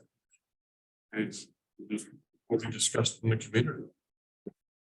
Things may need to change or whatever, you know, like I get sick of walking into a room and seeing that person, that person, that person, and that person, always leading the same stuff every 3 years. I'd actually like to see some different people in the room for a change, get some different views. I have put a list to David and I'd like to see him come along. And as I said, the people that we haven't seen before. And I think some of them would put some very valuable input into the discussion, especially with the facilitator being there leading the way. It's the right facilitator, don't know who it is, but if they're good, they'll actually suck the information out. We need to do. You know, so that's just my opinion. I actually think that this is slightly different to what saying instead of the same old, same old. And it's only really brainstorming, I think, and trying to facilitate the brainstorming to try and get some stuff out of the community that we might not normally hear about. It's just my opinion. Yeah, thank you. Amy, I do appreciate what you're doing and I do appreciate that you're trialing something different. But for me, it's all about inclusion and not exclusion. And as already been said tonight, some of that language is quite exclusive. That's me done. I was just going to acknowledge that again. I think we might be talking about 1 or 2 people who might be the same people. So I think this all the same lines as Barry. So, making sure some new people are coming in. Just not that I know of any of that, but I can imagine that other people need some voices here. See if we can make some change. Is it possible that we're talking about tone rather than actual, the tone of what we're hearing? It sounds like we're picking an exclusive group of people who are going to determine what's going to go on in the next 10 years here. Rather than, as I like the word Barry used, as brainstorming amongst people who facilitate and can guide towards some sort of answers rather than, as I said, the usual complaints about this and this. Just an example, I know that the council has some work coming up to do something with sports fields. And what I'm hearing out in the district, it could be total waste of money. I think we should hear from some of the sporting groups exactly what's going to happen. To give us an idea of if money should be channeled so it's not wasted. We can't say too much more than that because I'm aware of stuff that's going on, but it all may change as well. But you know, like as I say, it's just getting the picture. We're not making decisions. It's only getting information so the staff actually put together in an LTP situation. And then next year when it goes out for public scrutiny, they can then put their submissions in and say we're big idiots or we're on the right track. Big task. And the other thing that's kicking us around at the moment too is this 3 waters motion. And we've been told not to do the long-term plan with the 3 waters we've at the moment. We've got 2 waters, we don't know. So start got a hell of a battle ahead of them. But then once the crowd gets together, people have got lots of decisions to tell us what decisions we should be making. And I think the local community input, the local community is very important. I've asked to have one of the big business leaders in town come along and I've never seen him. I didn't even know whether he bothers to vote for council. I don't know, but I'd love to hear what he ever say. I guess in your summary is the only issue I have, but it is the exclusive invite only list. So whatever you cut it, whenever you cut that off, who ends up in your 30 or 40, it is going to be an exclusive list. In there. So does the businessman, prominent businessman who's never been to one and brings who does he bump if there's 41 people? That's my challenge. Is that how do you get how do you decide? I don't speak between people we hear from all the time, new people, other people that do hard work in the community. How do you select that list? And I know it's the initial part, but that's probably just some of that tone in the PowerPoint. So thank goodness that PowerPoint's not going any further than identifying community leaders for an exclusive to our facilitative workshop. That's how I read it. No, totally noted and really appreciate the views. And I would hope that the exclusive list is an inclusive exclusive list. So yeah, you guys know who's best to represent the different parts of your community. Now sausages to get down to 25. Just like to add that I have given my opinion on this one-on-one to David with a list of people that I thought needed to be included. Sitting here ignoring it, I have to On the principle of trying to get this meeting and these tools, are you comfortable? It's the initial let's get people around the table, see people on the right track, and like Barry was saying, different people from different groups. It was actually good to have the opportunity to get back and say, actually, I think X, Y, and Z, I think should be involved because we never hear what they think. So in that respect, I thought it was a good opportunity. It does have to. Then we are going to go out to public. Personally, I thought it was great that we could have a focused initial discussion. Yeah, well, just because we were in those initial conversations with Gina around the engagement and engaging community. So I don't have a problem with that concept. I agree with wedding needs to be looked at. But I would also like to see, just coming from this, that we do have a second one and maybe structured a little bit different to try and engage those other target groups.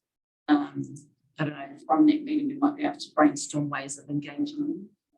So, for example, we want to get input from 19-year-olds, probably won't want to rock up in here, so we might be able to find another way to just get them on the path, just plant some seeds, get a little bit of feedback from them. So we do actually have some targeted youth engagement.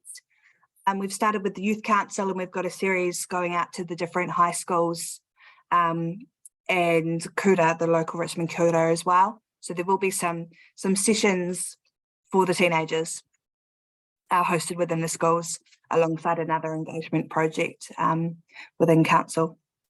And they will be focused on local priorities, what makes their place important to them and what they'd like to see.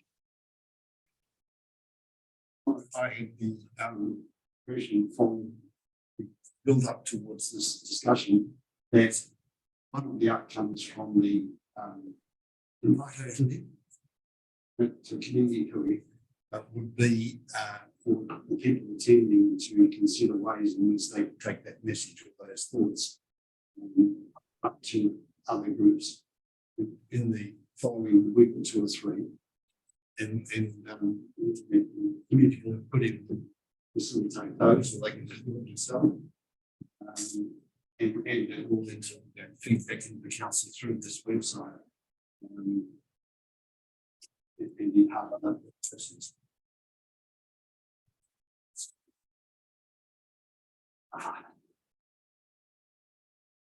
Well, I think we have just one question. Email come through at 49 giving us 2 dates. One on the 26th from 3 to 5, and then one on the Friday, the 28th, 3 to 5. That's an extra backup placeholder date. So they're not confirmed, they're just placeholders. The 26th is the preferred date. The Friday is an extra backup just to get the library booking and have it in people's calendars. You could use it for another purpose if you wanted that, a booking for that as well. Yeah. I just asked the question for you. Yeah. Just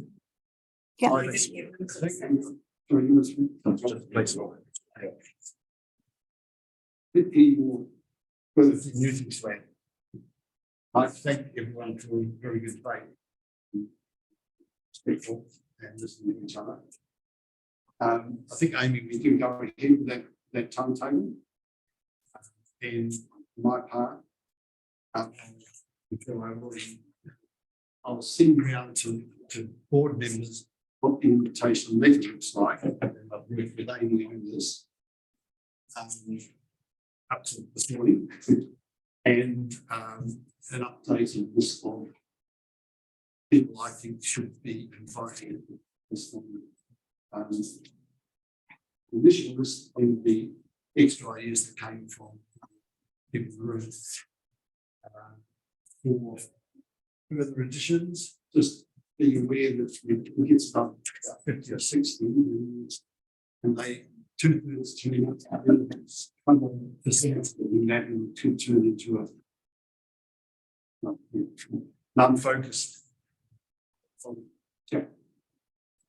So I'll move the next couple of days.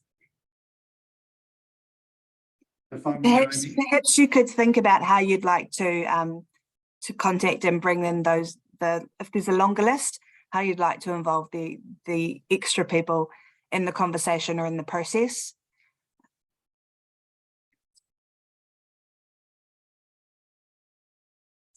Well, thank you very much, Amy. Thank you for your time. Thank you, Dave. Discussion and hopefully good progress made. Now we're back to the chair's report.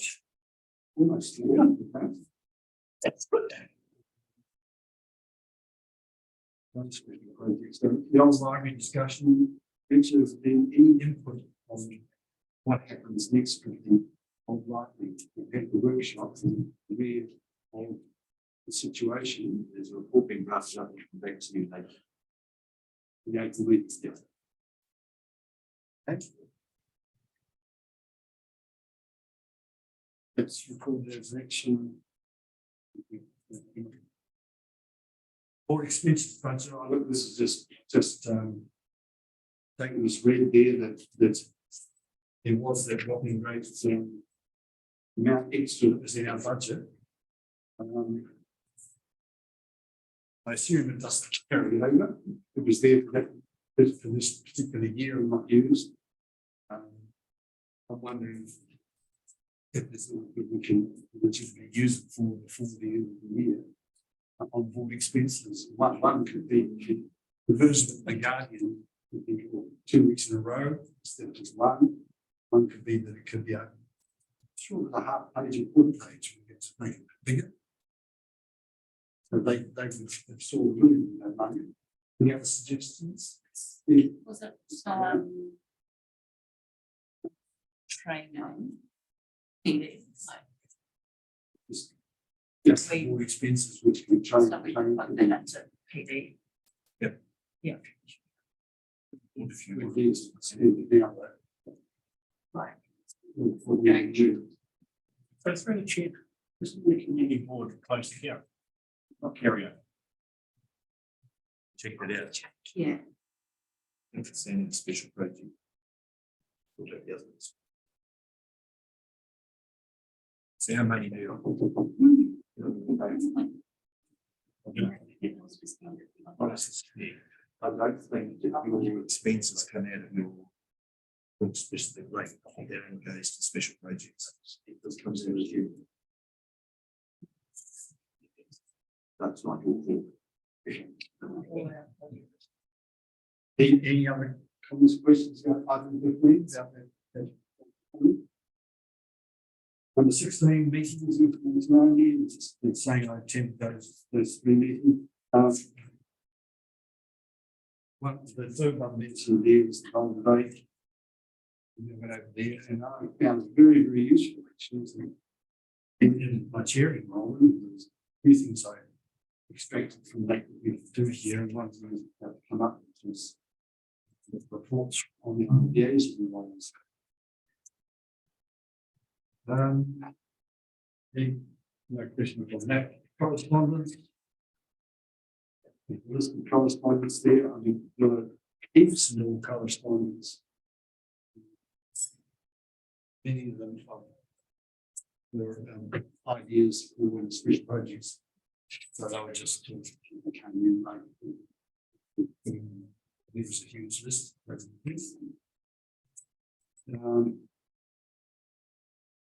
Big question on any of those?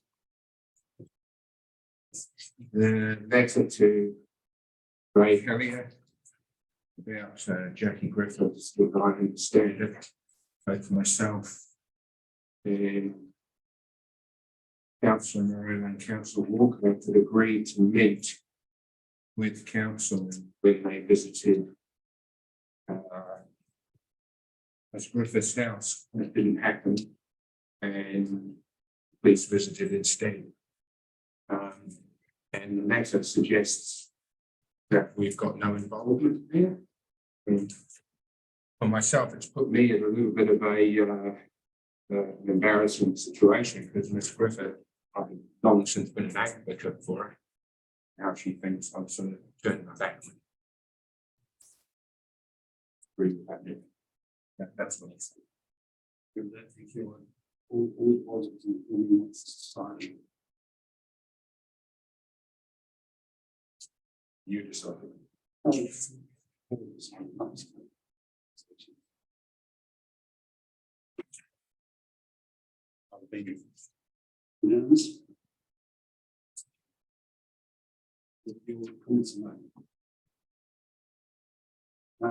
Action list.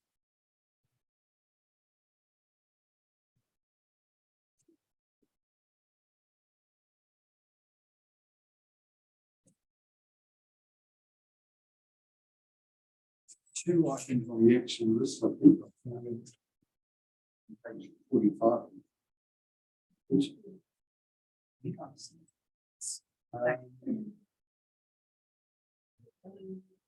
One was for Councillor Walker to follow up with staff regarding the driveway repair at Royal Hall. That take place. That's when my phone call to be returned. I was raised it.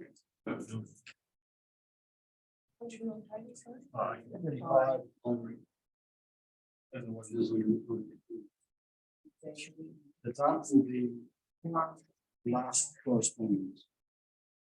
Was for the financial report. After the receipt.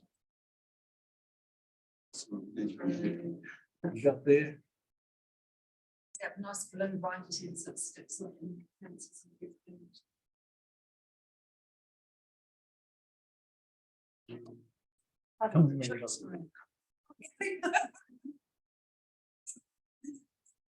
Just, yeah. Oh, no. Right now? Okay, so that is in progress. And likewise, the other one was for Deputy Chair Graham to subject was toilet in Mountain for like playing fields on that. in correspondence with the law. And he's provided me with the neutral review, which is done to the submissions process, and suggested I set up a meeting with the local committees, sports committees. They're looking to get, we'll do a bit of scope and needs assessment. And, how many users there are, attention projections, population growth, barriers to participation, etc. So yeah, it's midway. Underway. Yeah. We are in as well. Yeah. Any questions on that? Gentlemen? Okay. There were two more items in the board's report, which were the first two I moved on. And back again to page 12, this is the start of the chair's report. Community and council liaison representative reports. This was done very nicely over in Africa. People who adopted liaison roles, reporting on anything that was of relevance and pertinent and from the group during that related to community, we should know about perhaps. So I think this should be here. Councillor Walker did sort of suggest this back when we talked about in subsequent to at the time Councillor Owen's reports that in fact the liaison should do that themselves. So it's on the agenda there and has the liaison people who read that got something to add. Yeah. No? So I attended the Arts Council meeting, which was their last one for the year, plus their AGM. And yeah, they've got work going on. They've had been doing campaigns from the Student Art Gallery come to present about the arts work there. Street walk, art street. Oh, Tuesday. Yeah. She presented here as well. That's one thing to note. I think this might be for a lot of committees. They're not really getting numbers at AGMs.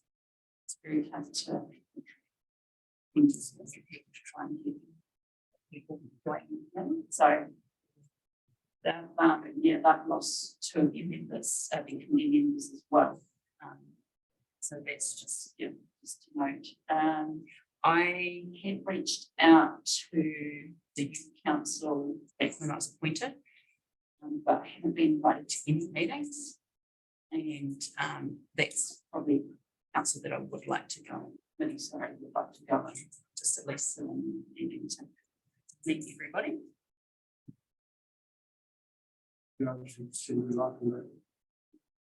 So this year we've had one meeting, which was last Monday.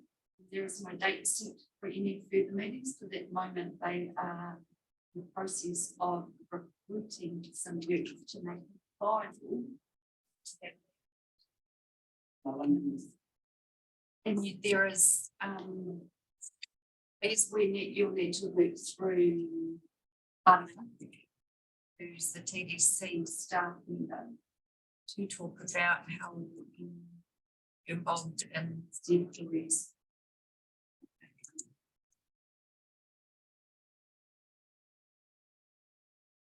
Vivian, yeah, yes. She does live in Vivian. She took over Julia's position, because Julia is coming for 1 year on maternity leave. So Anna is her new role. Yep. That's great. But I didn't talk to you offline. But there were more big in myself and Anna than we do going on. So yeah, you can see what is the challenge of doing for enough. So Barry tried to be seen across. If it's constitution. Yes, I think we also had, didn't we? Yeah, I read that. Yeah. So thank you. Thank you, Councillor Bowles, for putting your hand up. Mine, most of the stuff is older than this one. Yeah, no, no one else wants to roll up, whatever to take on. It may change, it may. Well, I guess we do need to note it. The fact that the museum trust board wants an institution at this stage, don't want a community board. They want a council representative, it's a really commission. And so therefore in 3 years' time, when this will come around again, just note that we don't need to fill one for the community unless rules change, the constitution changes in the meantime. Worth noting that. I report, I thought it was very interesting. I attended the regulatory environment committee on Zoom last week, and I noticed that it wasn't talked about, but it was in the agenda. I was reading out one of the issues that the regulatory committee has previously sought more insight into is the consented and wider management of small homes and tiny homes. The committee has supported the proposal for a workshop to be held on the regulation of tiny homes in order to gain a better understanding of the obligation of the council has on ensuring they are fit for work to the appropriate site.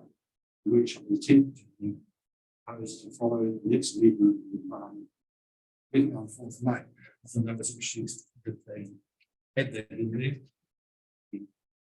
Brings to the attention of the rest of the board. So it's the end on representative reports.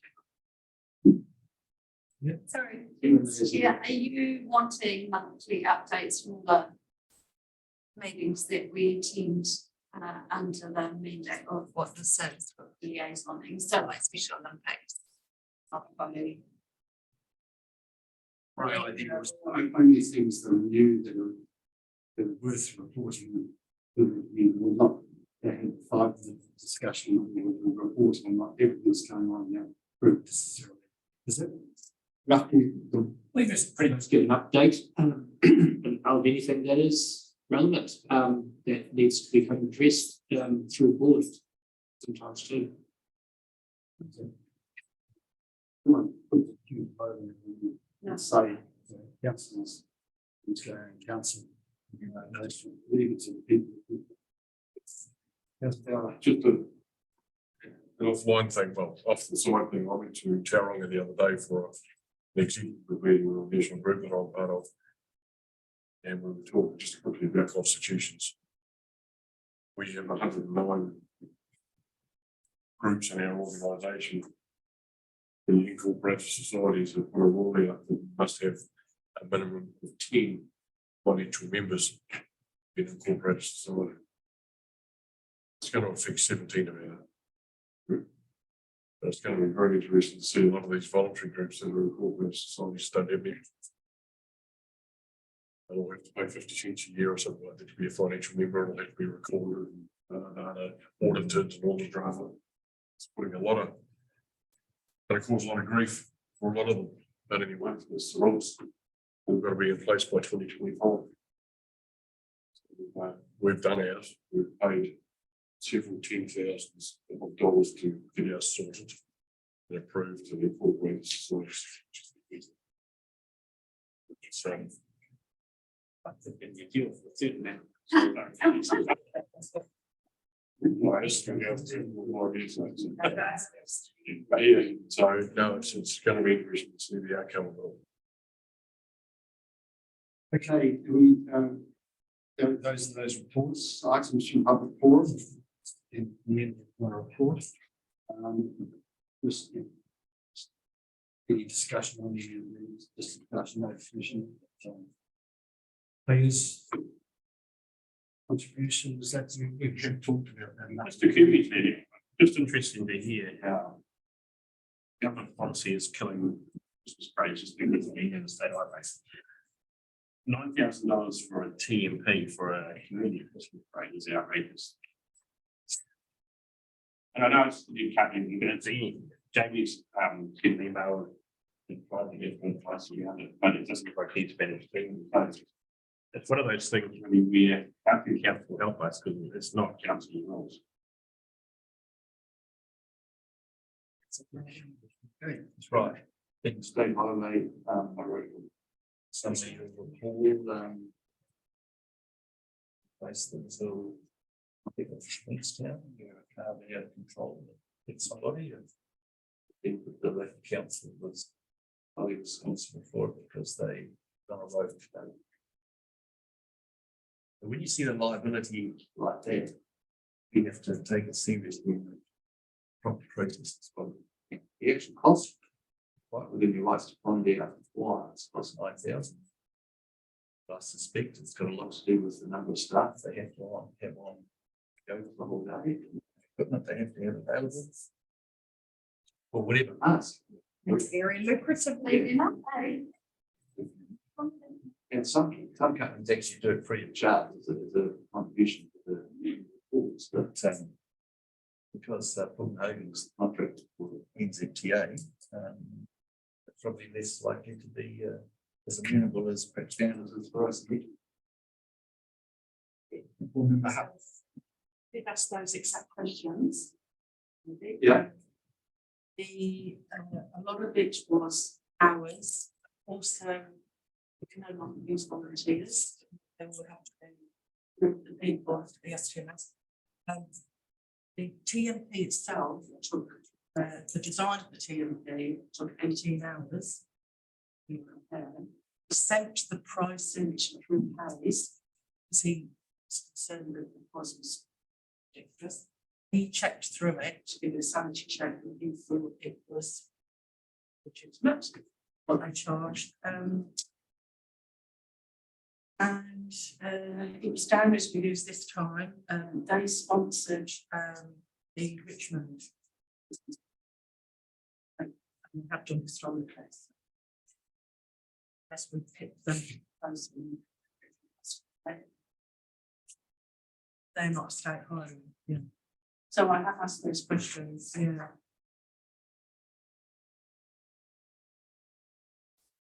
So I guess an opportunity then, Chris and Craig or council of Peter Street, I said, what's the, what would be the cost for STMS office staff? Would it be different? It's going to be similar. Did you be asking, because on the local roads be down, it's asking you to do a similar thing with Richmond, yeah. Then they do, I mean. The thing is part of our memorandum of agreement with TDC, without having to wait for this, is that we put on an annual round, which incorporates business inclusion. That's why we've always had it in High Street.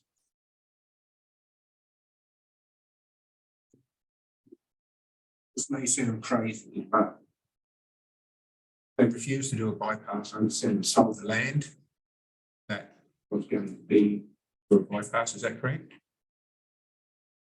What is stopping them us going? State highway stops at the roundabout, and then we're making High Street until we're back and then it restarts. Is there any way of getting it back to TDC control for a start off? Two parts to that. Number one, I'm not sure what the tell you what state highways the discipline from the one. Number two, by doing that, all the costs of the state highway maintaining the High Street within county council. There's some I downside. agree with what you do. Is that? I agree with one of the options. And of operating, but that's right. Probably not the week. Doesn't it so much? Sorry, I know. Oh, no, that's absolutely shot down the flames, yes, but. Yeah, electric, this will bypass that more land already going Chambers Street to touch and solve the land on the 2010 traffic study. They did put an indicative possible bypass. That will be looked at after 2 years. They've gone by. And what's going to happen, they'll start looking at getting the land. I don't think it's been any leaks at all, but it is actually shown in the 2010 traffic study. There's lines on roads and everything. So, the presentation that we had from up around town. Also talking about flags and lights. Now surely at some hour of the morning, when the traffic flow is much, much less. You can get some activity done without having to have. It's dark and 4:30 in the morning. 4:30. Liability. Smash traffic. What you're about to propose is without bits of paper, but it'd be liability. So my question is, To also not have insurance. We not have. $1 million public liability. understand you just have the right bits of paper. And What will the board's comment be? Because I suspect this will go to the media. And I suspect it'll be overwhelmingly uproar from a lot of people in the community that it's Limerick Council, whatever the other Christopher was not council. So I guess just preempting what the community would chair might say in terms of how will you navigate the community voice? I'd say it would be the wrong thing. And I have clarified that with people that have mentioned. I've put them clear straight away. It's not changing set. It's what you must understand that it's a state highway, and that will be very clear in the statement. yeah, can I also say that council has the same rules as what we're taking. By the same rules, which just the contract that decided to carry the cost and responsibility. So it's a slightly different situation. So the road safety rules, in terms of how you redirect traffic and what you do, is actually very, very strict at the moment. It's all part of the government's road to zero. And there's a whole debate about orange cones around the country at the moment. And I, as a roading person, if we didn't have orange cones, we'd have making construction sites.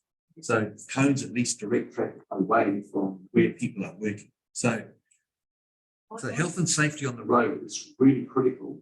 Now, but see, like, what's the Christmas Day? Well, if something does happen, some crazy car comes driving through and hits everybody.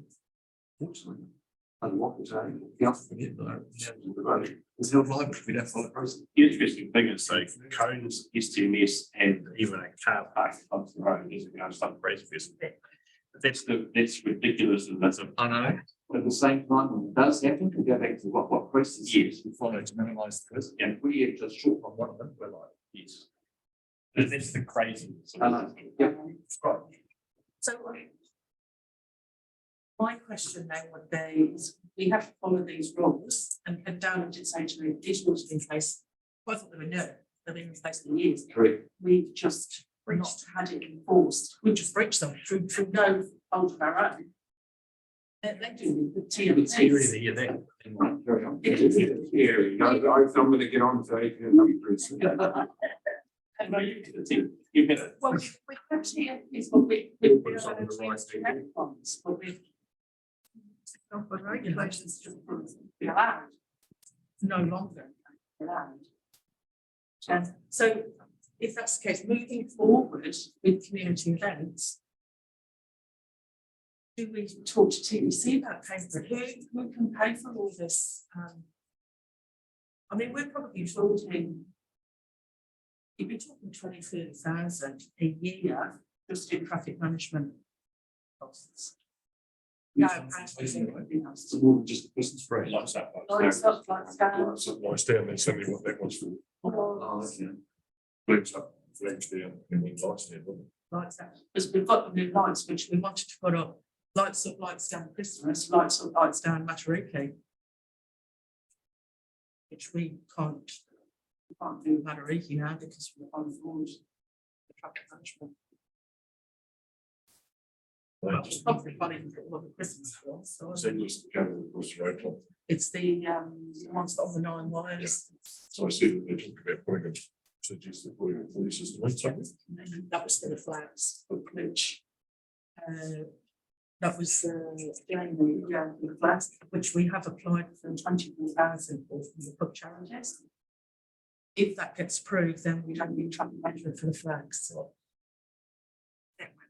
But that would still have to have. Is it because they go up on the side rather than across the road? Yeah, and we use our own police system. you know, we don't have to have a land on the road. Well, the only option you've got really is try and get the Copenhagen to sponsor it, or go to NZTA, or you go to some of the other charities and must be under traffic management.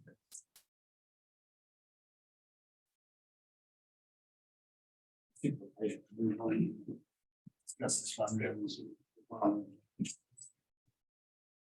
Thank you for bringing it up, though. I mean, Well, you know, somebody has to, if there's no road, it's, you don't want to be showing us. You breach your contract.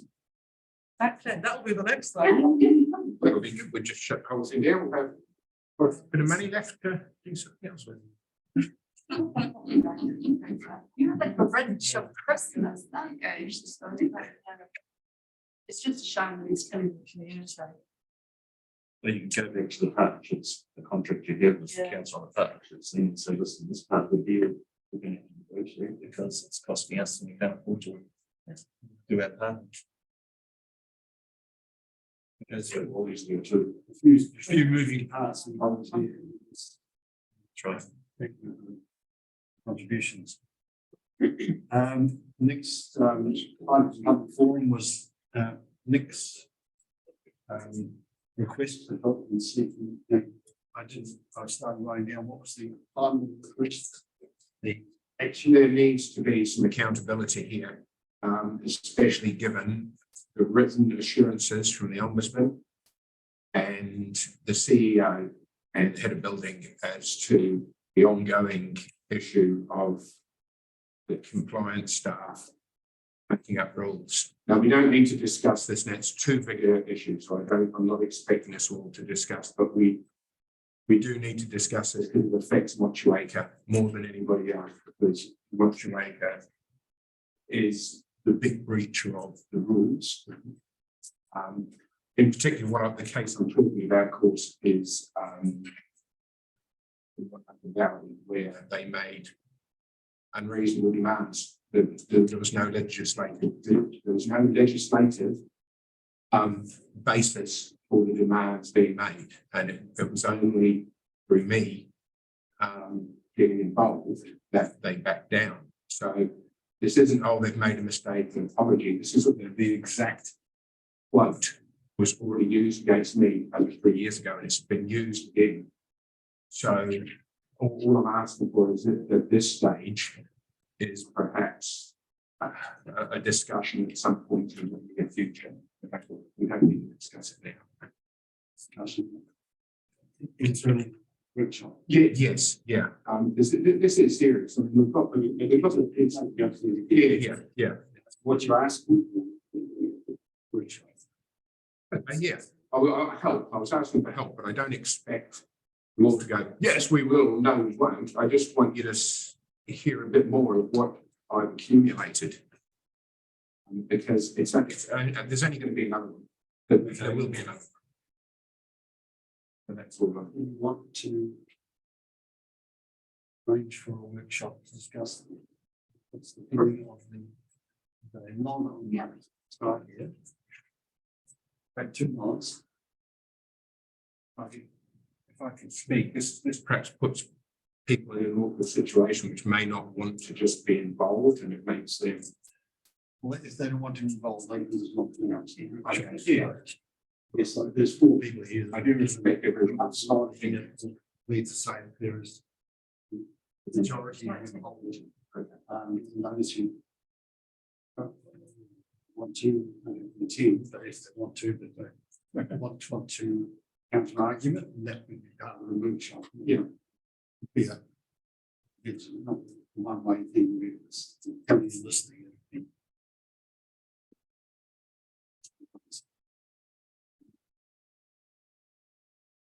You suggest date and time? Or with something like this, I will work around any of you, perhaps after a board meeting, perhaps after the board meeting. I'm just wanting board members at this workshop. Anyone that's interested, I'm not demanding, it's just getting a bit of information out there. This is not an easy thing. No. I when it comes from the video.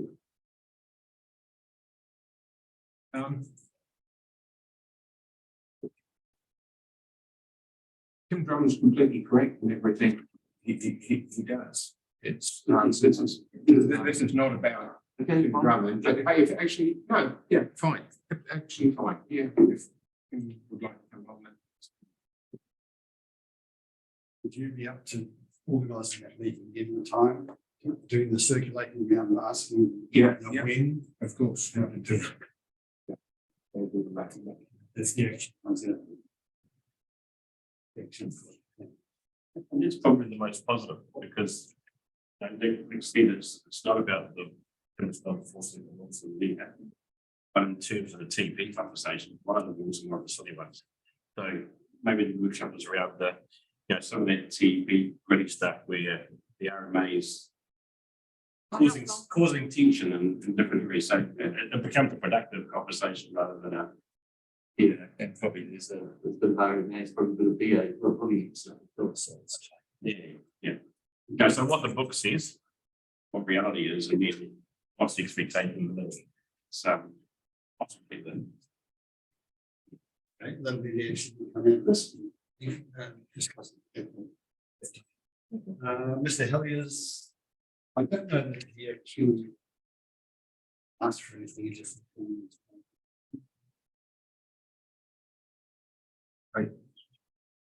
He's just venting his frustration at some obvious events that don't add up and is not being answered, which is what I spoke about at the last meeting. And I'm taking to task over the information you spoke tonight, controversy. In a letter from me stating the facts of everything's been done, he has involved with apology.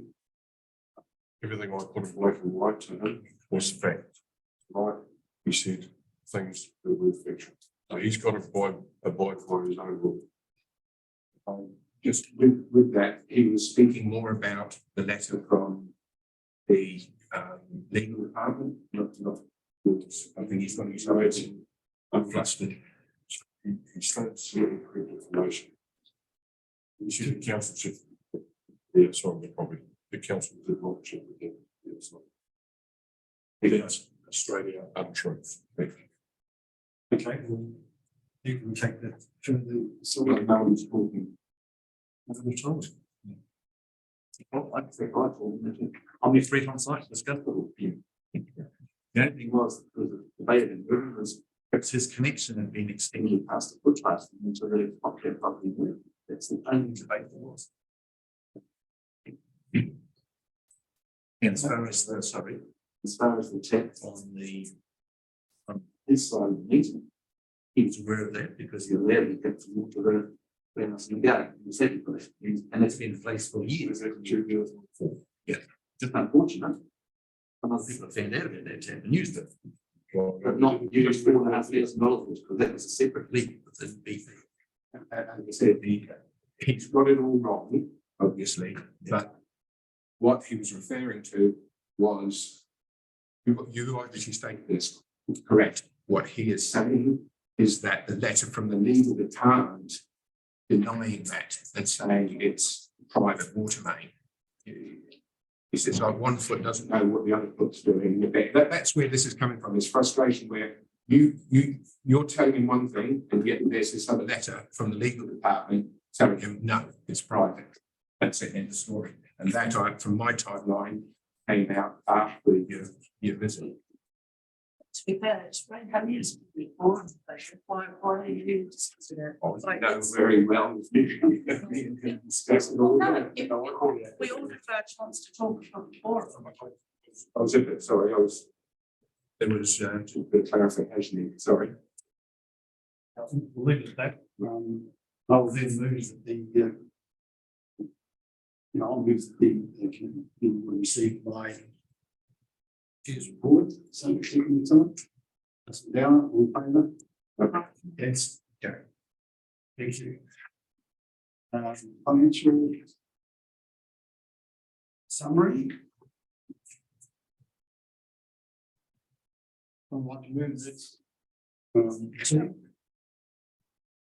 there to, yep. Any questions? Comments? In favour? Yes, carried. The special projects act list. There's a few on here that we need to have a discussion. We can wait for these, all things on the side. It's confusing. Here we go. The program update for Bush. We're told that that project upgrade in the program can't really go ahead because the court's not going to pull out and there's going to be a new design, and it's a project for the next plan and one up to it's 23, 24 and it's a capital item for date. So does that mean that we just scrap that project? I'm saying, I'm not sure that there hasn't been money spent in this project, but the issue was with getting down the bits were ripped out and some pause, so I don't know if there's been, may well have been some contractor funds spent on this project that the board might want to question whether they're going to pay for it. I definitely know. It surprised me if it's one of the reasons we're struggling to get youth councillors in terms of, you know, the outcomes of projects like this. But it's, yeah, that I don't think I don't know, but I assume there's been no further conversation about anything else. But I'm not sure that funds were expended already on this. Yes, there have been, it was just perhaps nobody asked some questions, and we'll get the 10,000 back in this. I can report that at the meeting on Monday, there was some dialogue around the bins with. Moving, I not being think it painted, was yeah. Lynn, sorry, So it can be moved and not painted. there are options of what we can do to decorate them. So there, Thorpe's Bush is still a very topical conversation when the Lot Youth Council do get together. And yes, there is huge amounts of frustration of what's happened throughout the course of a few years. I'd quite like to see it moved on the agenda. So you remove that and you've removed what the youth are doing in our community, because they've been squashed with debts reserves, so I would have that remain, please. But again, I think the thing is step back with people, that's a step back. Perfect sign this week. The allocated overseeing is the chair is just pointed out. Councillor Murray. Should be Councillor Walton. The thought push. Yeah. I'm probably having no business frustrated. Not because I knew that. So I will, yeah, was that, yeah, they had that one. Yeah. Chair might like to pick it up now. Skate park one, that one, I'm attending. Now, it's done. Or shall we? Especially with the input starting. We could get progress reports on that, I would thought, this year. I'm gonna go down. Yeah. We all know the progress at the moment on the about to start building. Yep. So, believe they will track progress. Okay. Accessible playground equipment, that one is ongoing, that one's going to go ahead when the stuff comes, basically. So put that one on. Playground tons of pieces of deck reserve or something like that. Well, this is one that seems to have bumped into something block two.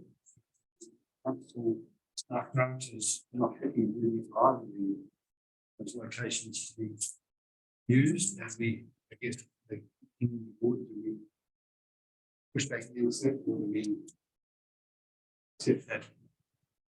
I'm personally, I think we need it. It's quite. Project removed through you, Mr. Chair, what happens to that allocated money?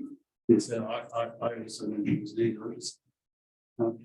Just aside that the relevant to this and another one coming up. The special projects for last year.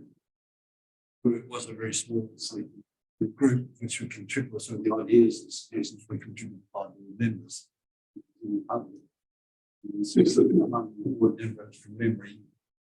Put this one in and it lost motion now, so we have to level with this and another one coming up around the cemetery long-term plan. Landscape plan, so that. They're both ones in which the pushback from the council, we accept in general principle that the community has voted for those who must go ahead, or do we take what I think is more common sense than we, so we just. So the trouble factor, that didn't go ahead, that would go into current over for this year. Yeah. It kind of needs to be forward into the future, or it could actually, we could say that. Yeah. It could be. It could allow one or two more projects to go ahead and current list. Yeah. So.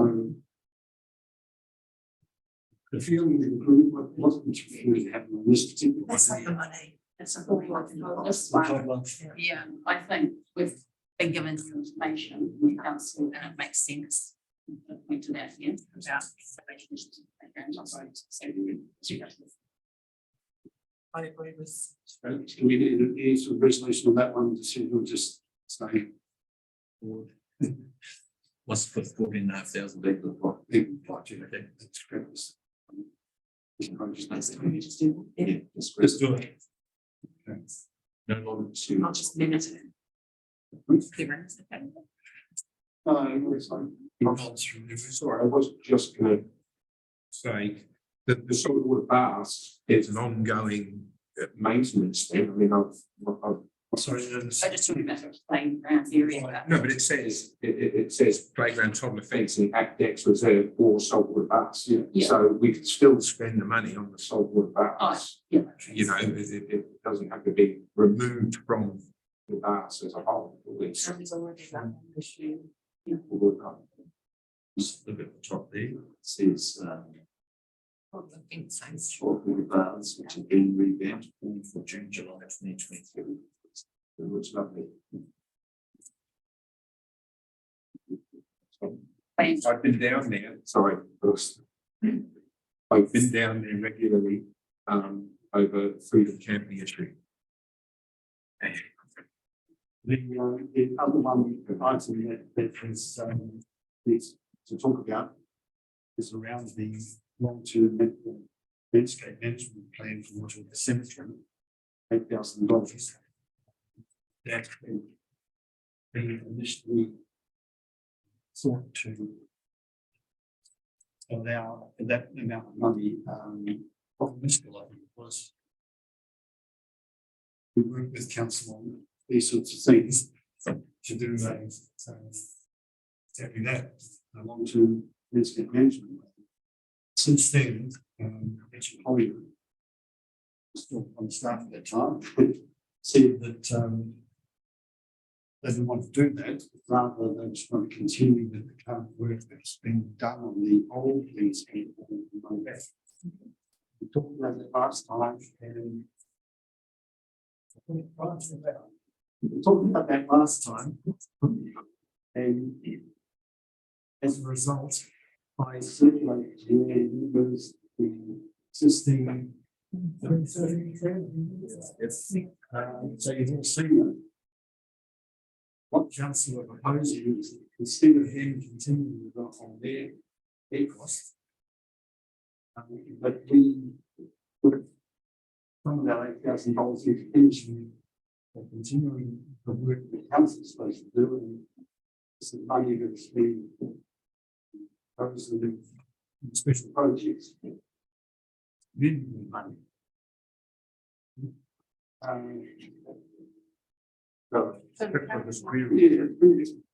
But the landscape plan was done, it's been implemented, whether it's on the council projects complete everything on the landscape plan, or whether it's open to moving forward to accelerate landscape plan according to that plan.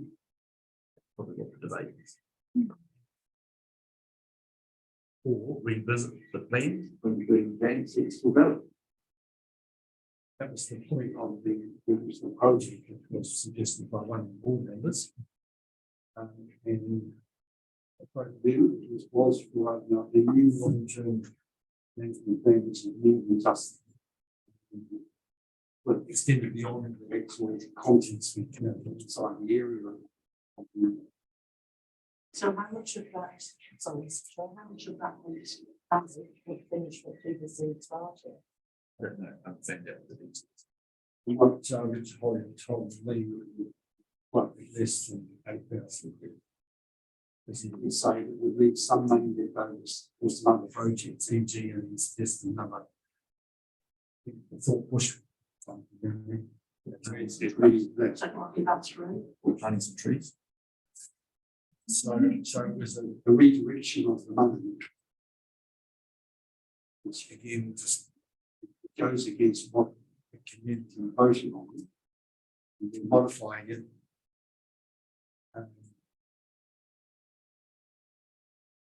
Gives a bit of community outcome.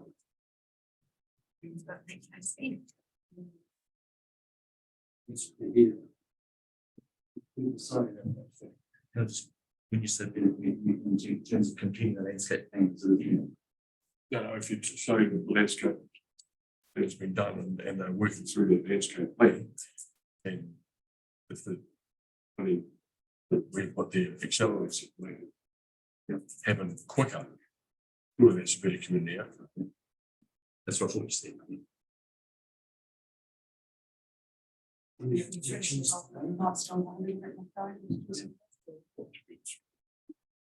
Is anyone? It's still a feasible thing to do. It is still quite feasible to carry forward with this, unlike the fencing around Dexter. We haven't had the pushback from staff saying that's a no-go. So I think honouring that our community voted on it, that we should leave that in and enhance it like Councillor Dowland. There's no express method of legal involved, whether to use to finish, accelerate the existing thing, or to pay off municipal to develop new. Which is what the wording of the project is in that consultation. Mr. Chair, can I ask for the wrong landscape plan that you will circulate and store? Is that reasonable? You don't see any reason to change it? What I'll do is I could, it's right, even to have a look and see what work remains and see how much it's going to cost and come back to the board. Bearing in mind we're a community board and not landscape qualified people.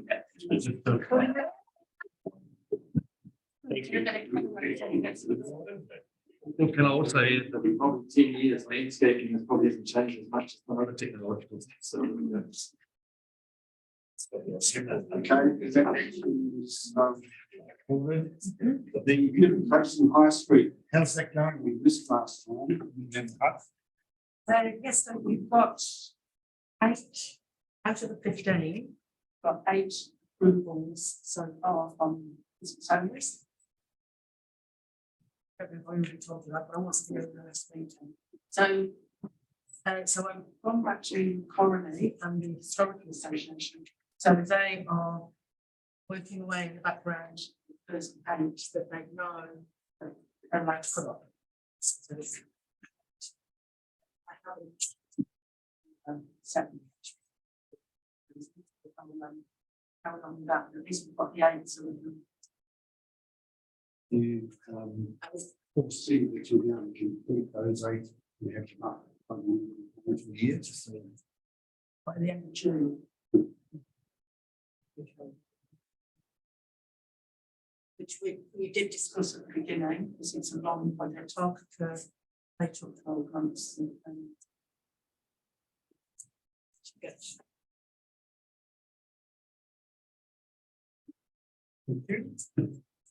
any questions on any of those?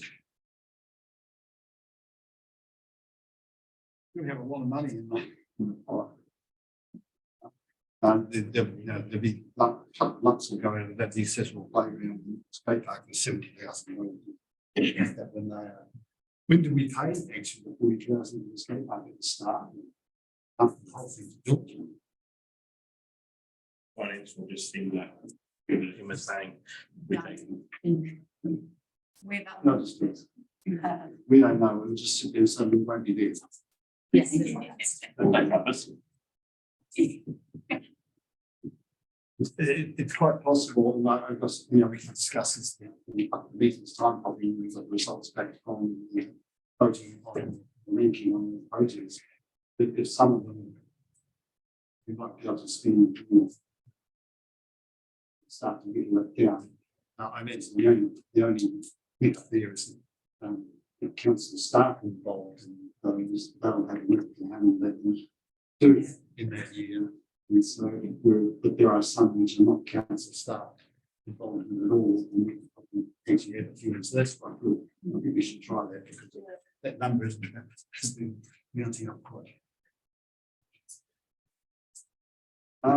Someone like to move that the board receives the special projects action list report. Rena, or is it Barbara? Favor? Against? Carried. So that's bringing us to the end of the. Yes, and it closed the meeting. Got down for 6:30 in one sheet and 5 minutes out. Well done. So, yeah, speak to. The times what I'm money online, you need to. Thank you, John. Thank you to the all people who say, she's a big crowd. Recording closed.